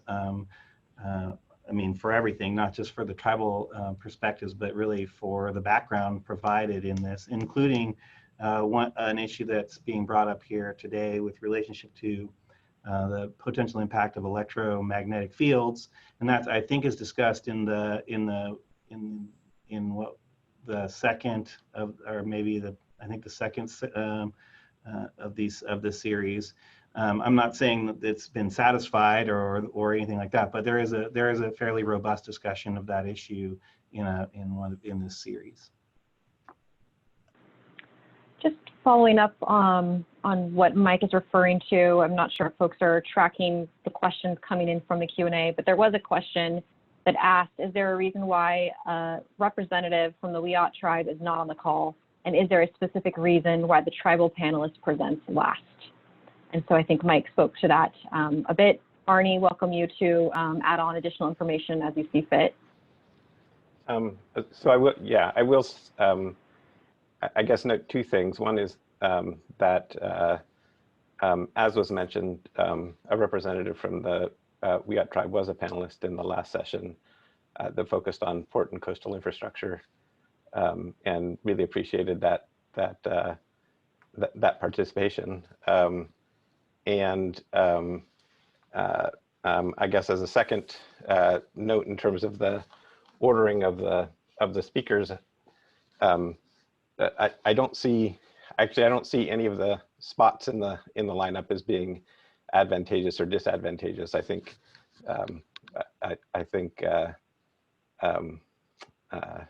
so. It wasn't thought of in those terms. I think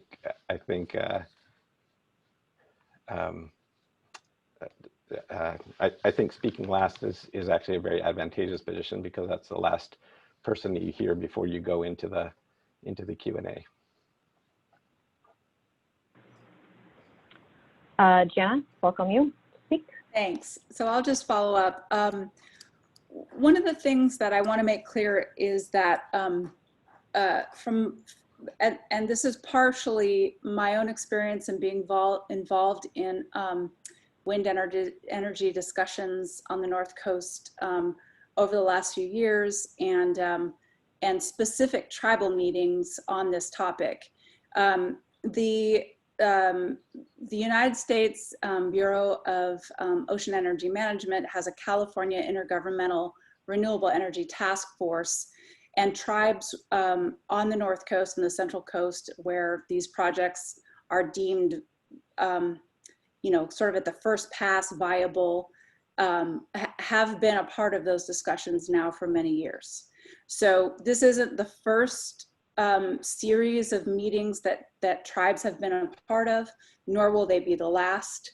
And in addition, as we've heard, BOEM and the California Energy Commission and the Schatz Energy Research Center and other agencies and stakeholders have met with tribes in different in different forums to get more specific information and dialogue exchanged. So just to put everybody's, hopefully to put everybody's concerns to rest, tribal nations have been involved in this topic. We can always, we always appreciate that, and we always appreciate that we can be more involved. But it's definitely been, I think, a very good outreach and dialogue effort so far. I want to add a couple of things to the question about food sovereignty and as it relates to climate change.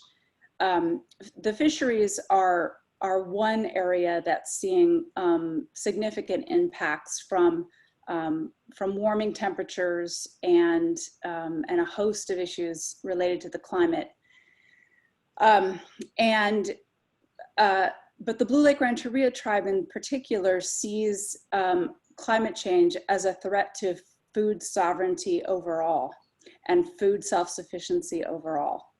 And so we're seeing obviously other impacts like extreme heat days, these warm temperature blobs in the ocean and ocean acidification, reduced oxygen in the ocean. And all of these things are these enormous climate amplified impacts that we have to deal with that are impacting everybody, every industry, every nation, every stakeholder.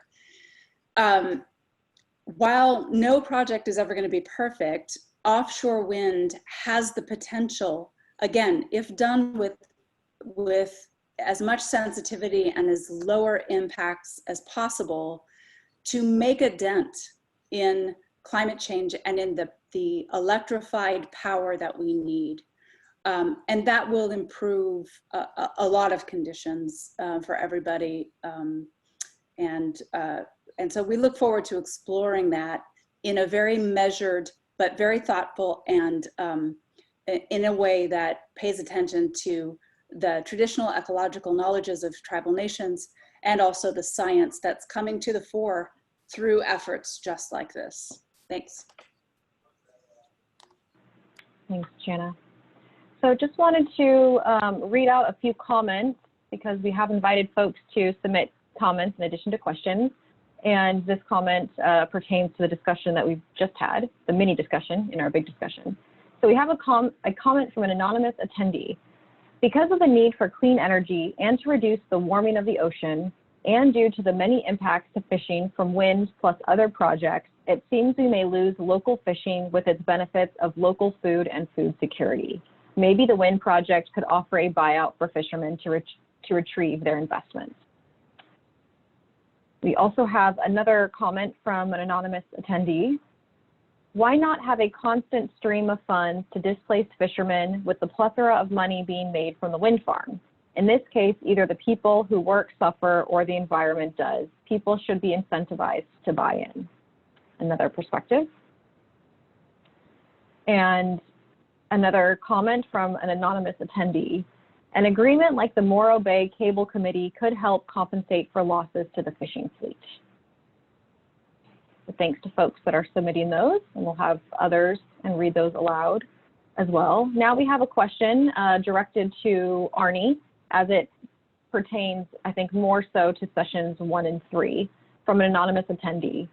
Is there a fast exit strategy in case we have another anomalous storm to mitigate the potential damage to the machinery as well as to the potential for negative effects to the environment? Following up on Jana's presentation, how confident are you in the ability of a wind farm infrastructure to withstand harsh weather conditions? Felt like I was mumbling. Let me know if I need to repeat that. No, I think it was clear. I guess a couple of things on that. One is that in terms of the ability of the technology to withstand storms, I think there is still work to be done to try and understand all of the details. I will say that the systems that have gone in so far are in the North Sea, which isn't known for its kind weather, and they have done well in that context. They haven't been out there for years and years and years, but they have survived fairly significant winter storms in the North Sea off of Scotland, for example. And so the technology is in the process of it has been demonstrated, and it's in the process of being tested in fairly tough environmental conditions. In terms of the potential for machinery to be damaged, I really think that is something that has to be studied once we have a clearer sense of the specific technology that will be deployed. And I think that the companies that specialize in deploying that technology are best answered to play a role in answering some of those questions. So I think it's a little bit early to know all of the details, but I do think that those are issues that need to be studied in greater depth. And we are following how that's playing out in some of the other areas where this technology has been deployed to date. Thanks, Arnie. Okay, we have another comment from an anonymous attendee. It seems like competing for navigating the harbor entrance, especially during crab season, could be a real danger for fishermen who need to be able to come into safety during limited tides. We are told that we would have warning when the entrance would be restricted, but it could still substantially interrupt the business of crab fishing, one of our remaining lucrative fisheries during the height of the season. Okay. We have a question from Mike to all speakers and panelists. What are the potential cumulative impacts of a large-scale wind farm off Humboldt and another call area off Southern Oregon, most likely south of Cape Blanco? So just for our folks joining us today, I'm not sure that we've mentioned specifically a second call area, but welcome others to tell me if that should be in the parking lot or if we can address that.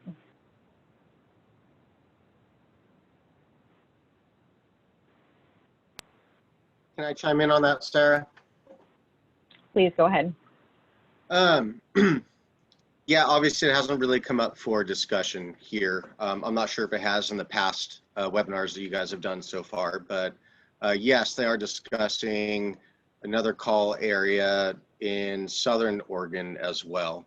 And that Southern Oregon one's nothing definitive as of yet, but they're talking about potentially putting one in, oh, it'll probably be around somewhere around south of Cape Blanco, which is in fairly close proximity to where we are as well. I guess that being said, maybe we shouldn't look at it as two separate call areas because we're going to be taking two such large areas that are in such close proximity to each other, and you can almost even treat it as one giant wind farm. I mean, there's not a whole lot of ocean between where that call area potentially could be and where our call area is as of now. So that's just my 2 cents, that potentially if we have our call area here and another one just north of us, I mean, that's really gonna take over a lot of our offshore ocean in quite close proximity to one another. Thanks, Harrison. Can I jump in? Please, Jennifer. So that question just made me want to go back to something that Jana had said earlier about, this is, if we can do offshore wind in a way that doesn't take fishing, that doesn't harm the fishermen, that doesn't have an immediate negative impact on the local communities here on the peninsula, that doesn't take away vast amounts of recreational opportunities on the bay, like it could all be possible. And one of the reasons this is so hard to talk about is because we don't have an actual project to evaluate, right? We're just talking about theory. And it's good to have these conversations in advance. Like Mike Wilson had mentioned with TerraGen, there wasn't this kind of robust discussion ahead of time, but at some point it does feel a little repetitious to be like, if. And I think everyone on this panel has expressed support for renewable energy, just it needs to be done right. And once we see a project, we can start talking about the details of what right means.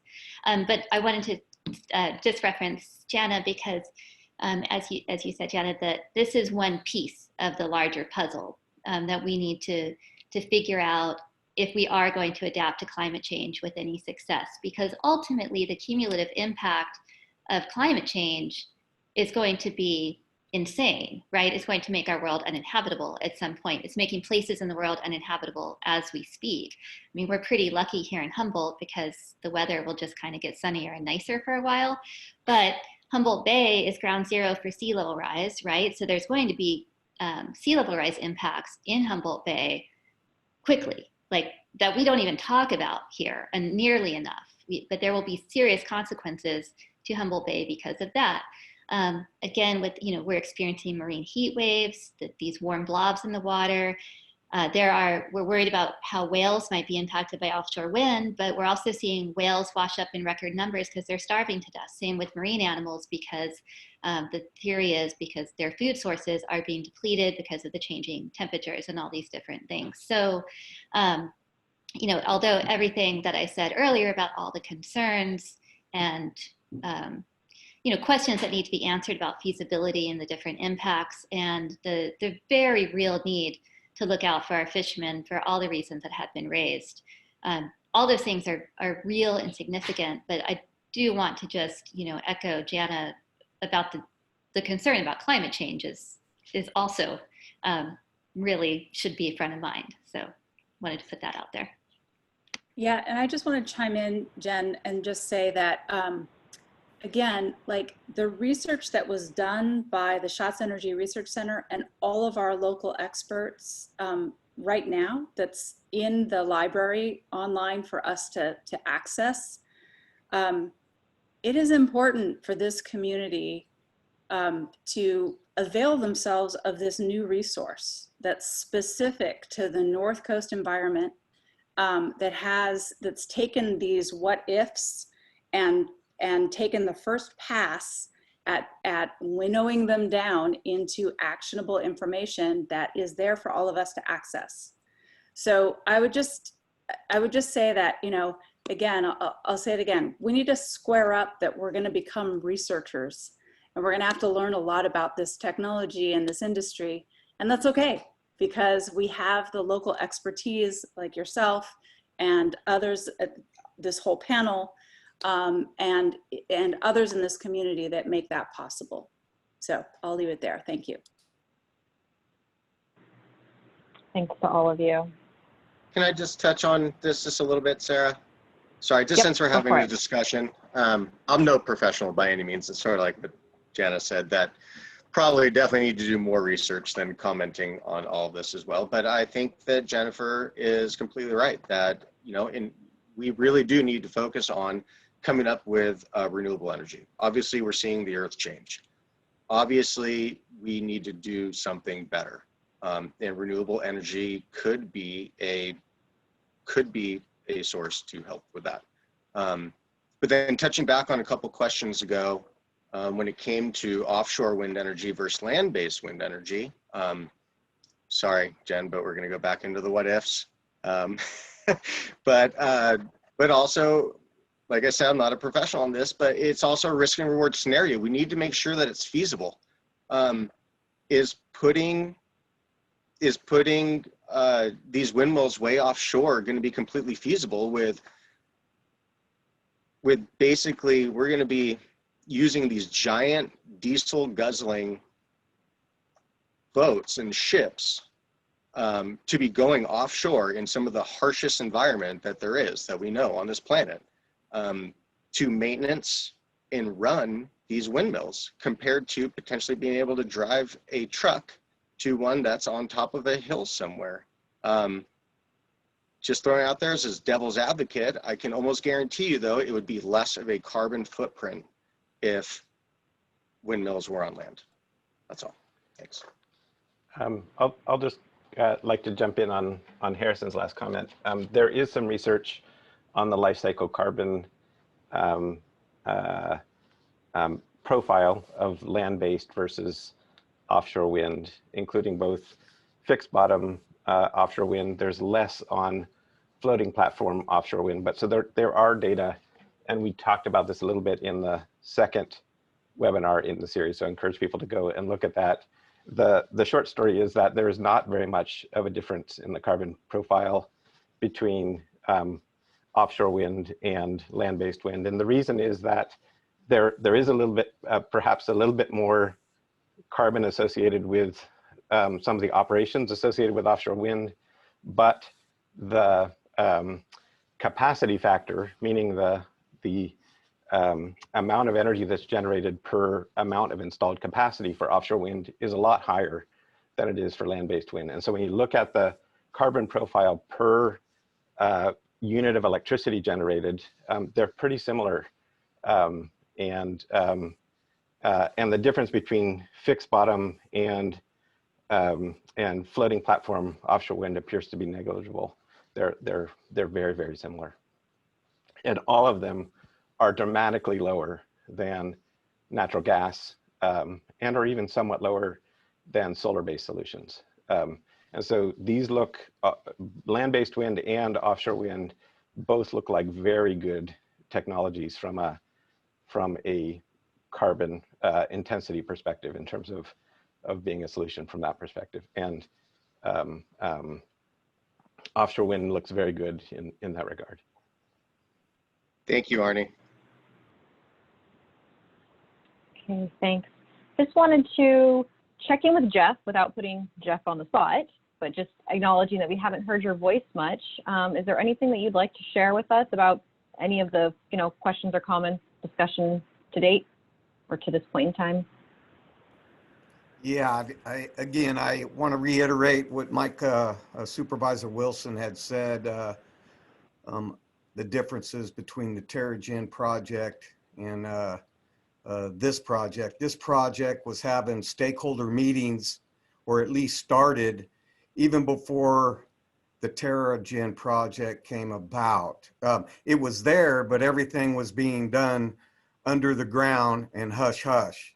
This has been, if there was a project, this would have been a project that started, their stakeholder meetings 2 to 3 years from here. I'm just imagining that's what it is, but there's a big difference, and everybody has been contacted, the tribals, the tribal community, and the fisherman community, and everybody's been having meetings, not just like this. This is a good discussion in the way that we're going about it. But I can tell you that I did want to touch on this because at the very end, even with labor, look, we all have our own interest, okay, our community, but our interest does have to have being zero carbon due to SB 100 before 2045, and helping with not only the ocean warming and doing our part for the global warming of what we're seeing here. If we don't do something, we don't know what's going to happen. But I think we are seeing what's going to happen if we don't do nothing. So I do want to leave that thought with people that, if we keep going, there may never be no more fishing.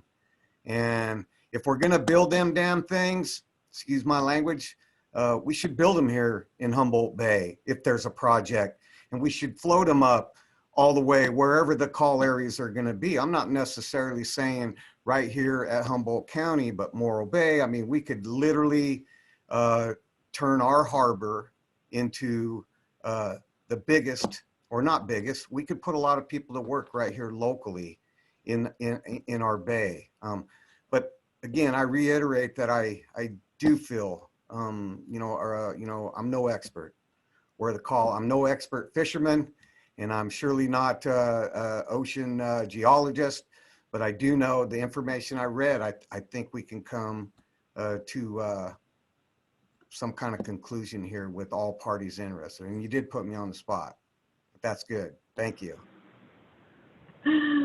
I'm sorry, and you're welcome, I guess. Thanks, Jeff. Okay, so just recognizing the time, I think we'll have one final question, and this is addressed to all of our panelists, and I think I might even extend that invitation to our participants as well. In 2 weeks for our final webinar, we're going to be exploring anticipated next steps in offshore wind research. So to lead us towards that discussion, are there particular areas of study that you'd like to see addressed in the next year, or collaborations that you would hope that will develop? So welcome panelist thoughts, and also would like to invite participants to include their thoughts as well. Anyone like to get us started? Mike Wilson, go ahead. Sure. I think there are some important points made, and especially when in relationship to commercial fishing. I mean, it's not just the commercial activity of commercial fishing that that I think we're all think is important. It's not just the food source. It's really sort of a cultural icon. It's part of our soul of this space, and I think it's important that we look at that and the stressors on that, because as was mentioned by both our fishermen on the panel, both Harrison and Mike, there's been lots of stress from all sorts of directions, and the community at various times has had to address those things, sometimes not very successfully, sometimes successfully, but it's always required some investment, either politically or economically or in some infrastructurally to help make that work. And I think that is, I think that we're gonna have to really buckle down and get into it to really understand that and make sure that that's dealt with. And I think Jen Savage also mentioned, the impacts to the communities that are really port side, and you can see that in ports up and down the coast.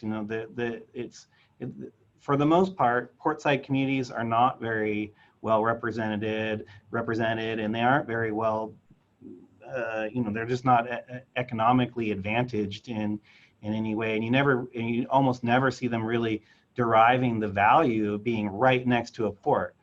That being said, there are a lot of efforts that can be made to really address those issues, and I think that we're in a position that I think that Humboldt Bay really has an opportunity to do that, because quite honestly, we're at a scale that that it can be addressed. And so those are kind of two areas I think would be pretty important.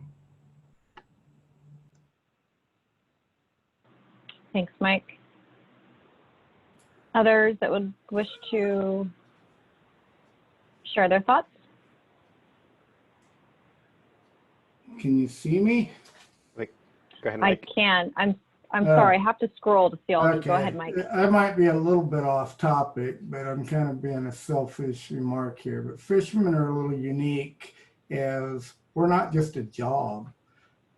Fishermen, it's a way of life. And so you're really taking more than just a job away if we get displaced. And trading 100 jobs for 200 jobs, if you actually do put a fishery out of business, is to me not a good trade-off either. And since the tribal community hasn't been really addressed here, another thought that you might want to consider to study if this did happen is the tribal fisheries.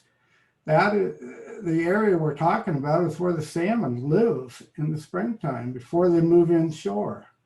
And they've been there, and that's the way it's been for as long as I can remember, since I was a little kid. So that's another consideration that might need to be addressed before anything goes forward.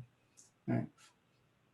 I'll kind of piggyback off Mike there too and say, and the question that I got earlier of feeling like the social science research we started was really preliminary, and is sort of more of an invitation than a finality, but really thinking that some of those tribal perspectives, there could be more work to capture that in a way that I think tribes led that conversation. And again, it's a number of different tribes that we want to be consulted at, and how they'd like to see that proceed. But if it's fishing impacts and other things, I could see the NAS department, Intercept, and ITEP a part of that conversation. But I think that is an important next step, to maybe hear from tribal representatives themselves as to how they'd like to proceed in terms of capturing perspectives and views. Thanks, Lori. Okay, Jennifer, go ahead. I wanted to, well, first I'll echo what Lori said. That's obviously a really critical piece of all of this.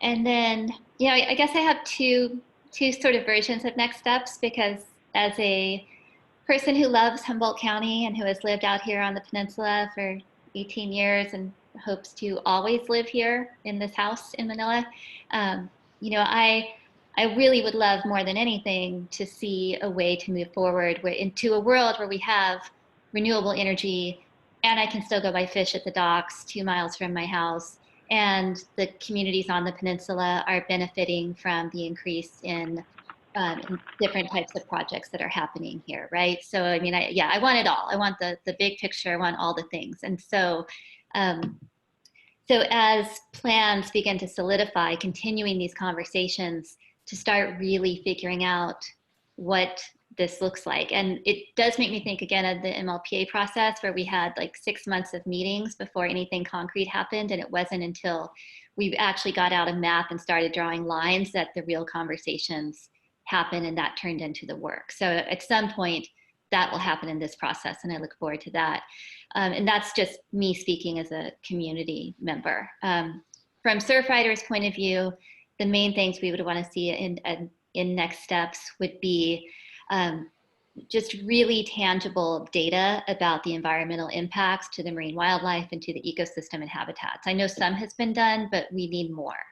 And that should include, to the extent possible, impacts of climate change and sea level rise. Because if you're planning for, I mean, as Harrison pointed out, I forgot about that, but yeah, last year there was a 74-foot wave that they measured, right? So that will start happening every year, which will be great for all the big wave surfers who want to come here and get into that world in really cold water. But you know, if you're planning for 30-foot swells and then you're having 70-foot swells on a regular basis, that's really different. And so that's a really key part of it. It's like storm events, these different things. So again, like making it a tangible reality in these ways is what we would want to see. Thanks. Thanks, Jennifer. I just want to acknowledge that we were anticipating concluding at 4:30, but this is a great question, and I would love to allow our other panelists to provide input if they wish to do so. Go ahead, Harrison. I guess sort of in conclusion, I just really wanted to make sure that everyone knows that fishermen are conservationists inherently. Like, we truly care about this earth. We care about climate change. We truly care about the ocean. That's where we make our living. Like, we are true conservationists. We see everything that takes place on the ocean, probably more so than most everybody. We're out there, we spend more time out there than everybody. We see everything that goes on. We do see changes. We do know that renewable energy is a necessity. We just want to make sure that it's definitely done right. And we truly care about our economy as well. I mean, we have a good understanding of Humboldt Bay. We understand that, you know, we could use a little boost of economy as well. So we have a good, true appreciation of everything that we're discussing here. And we'll see what we could do. We just want to make sure that it's done right. More than anything, as long as we could just do it right. That's why I'm very thankful for having these discussions. I think it's fantastic that we can all get together and discuss these topics. You know, that's how you come to the best conclusion you could possibly come to, is just by discussing these things. So thank you very much. Thanks, Harrison. Jeff, would welcome you if you have any additional things to say. Yeah, I in terms of next steps. I did have next steps. I know that in your guys' or in Shot's research, you know, on upgraded transmission, you know, and basically the, you know, going through the water, going over the land. I don't know how detailed you got and or in that research. I do know it was broad, you know, because we don't have a project. But, you know, I just wonder if, you know, other avenues have been being looked at, or I would like to see them looked at, like possibly, you know, it sounds crazy, like the last, the old north-south rail right away. It's a good right away. It's going to have a trail on it, which is awesome. But, you know, was that looked at? You know, if it wasn't looked at, that's something, you know, I would like, you know, to see looked at in the feasible. You know, we're talking about the money and how much it would cost in the ocean going down, you know, on a cable or going over, upgraded over at a Bridgeville. But, you know, I think that's where the figures come from. I don't want to put my foot in my mouth, but I will say, I think that the old right-of-ways, existing right-of-way that's there, possibly, you know, because the cost is, it's high, very high in order to bring a project in here. So I know we still have the Eel River Canyon problem, but there's a lot of land in between here and there. I mean, you know, maybe just something to look at it. And maybe you guys already have, I'm not sure. So that's about all I'd like to see. Thanks, Jeff. So would love to wrap this question up, hearing from Jana, and then I will do my best to give an abbreviated version of the next steps. Thanks everyone for your patience. Go ahead, Jana. Well, I just want to say thank you to my fellow panelists, and it's been great to get to know you all better. I'll just echo what Jen said, and Harrison too, that I'm an optimist, but in like initial review of the local information, but how these wind farms have really rolled out globally, there are case studies where the fishing community and the benefits of zero emission energy have worked together in concert. And I'm looking forward to really thinking through how we might do that here. And it's just, what's adding to that confidence is the capacity and the expertise that we already have. It provides, again, a fertile basis for thinking through what we have to do in the future. So thank you all. Fantastic, thank you, Jana. So we will, work with the SHOT team as part of our next steps to consider all the guidance in terms of what folks are looking for to learn in the next webinar, because we're still developing that. So thank you to everyone for sharing your thoughts and helping to guide that planning. And also, I did send out the invitation to our participants. So if you would also like to help guide us, welcome you to do so via the survey, which means I'm going to screen share and turn us to the survey and other concluding remarks. Let me just make sure that's showing. Okay, fantastic. So again, thank you, folks. I hope to wrap up in 5 minutes, so I appreciate the extra 10 minutes of your time. Just wanted to share this link to an optional survey.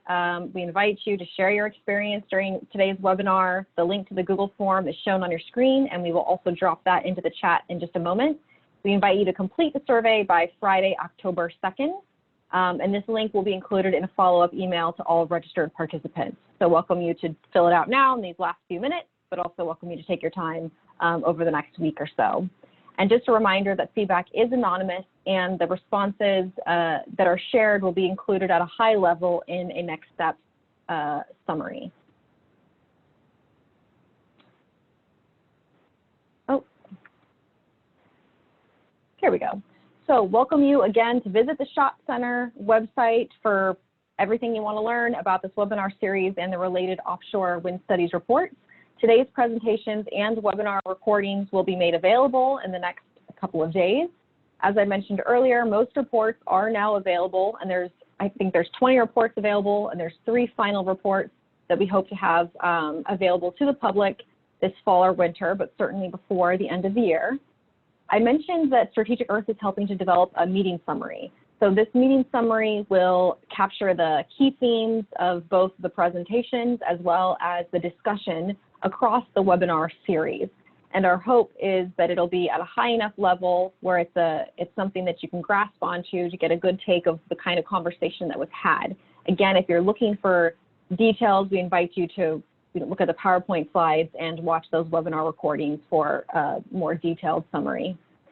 In this high-level summary, we will share questions, comments, perspectives, as well as poll and survey results. And again, everything will be anonymous. The FAQ document will be developed and will reflect all the questions asked. So I do want to acknowledge that we had additional questions and comments that were submitted today that we didn't get to yet. Those will be considered during the development of that FAQ document. And lastly, the anonymous transcripts, unless you specified to include your name or affiliation, of questions and comments submitted for this webinar in particular will be shared. And so all of this will be available on the Shot Center website. So this is the fourth in our series of 5 webinars. Next up is reflections and next steps, which we've just helped to serve up and learn about what you would like to learn more about. Just wanted to acknowledge that this is on October 19th. So it's not next Monday, it's the following Monday. And this webinar will also take a slightly different approach than the previous webinars. There will be presentations that highlight the key themes and the perspectives shared across the webinar series. And we'll also be learning from our speakers about next steps at the local, state, and federal level to continue exploring offshore wind development and to keep having these discussions. I wanted to mention that there will not be a panel discussion, but we do anticipate having time for Q&A and discussion, and we're still working through planning for that last webinar. Finally, if you're interested in learning more about today's discussion, Lori's already mentioned this, you can tune in tonight to Sierra Emery's talk at 7 p.m. on stakeholder perceptions of offshore wind energy in the Humboldt County. We've provided the registration link on your screen, and if you have any questions, feel free to reach out to the contact information directly. Okay, so thank you everyone for making the time and space to be here and for making the 4th webinar a success. From a facilitation standpoint, I'm very pleased with the discussion and the collaborative nature. It was engaging and really informative, so thank you all for sharing your insights and your perspectives. We look forward to considering and reviewing the feedback that you've all shared with us today, as well as the feedback in the survey, and getting ready for our final webinar in 2 weeks. So we do hope that you will join us. And with that, I'd just like to say thank you once more. For more information about the webinar series or the studies, again, shotcenter.org/wind, and also contact Wind Studies at shotcenter.org if you would like to join the email listserv or if you have any questions. So thank you, everyone. Have a great night and stay safe. Thank you, Sarah. Thank you, Sarah. Thank you. Thanks, everyone. Thank you. Thank you.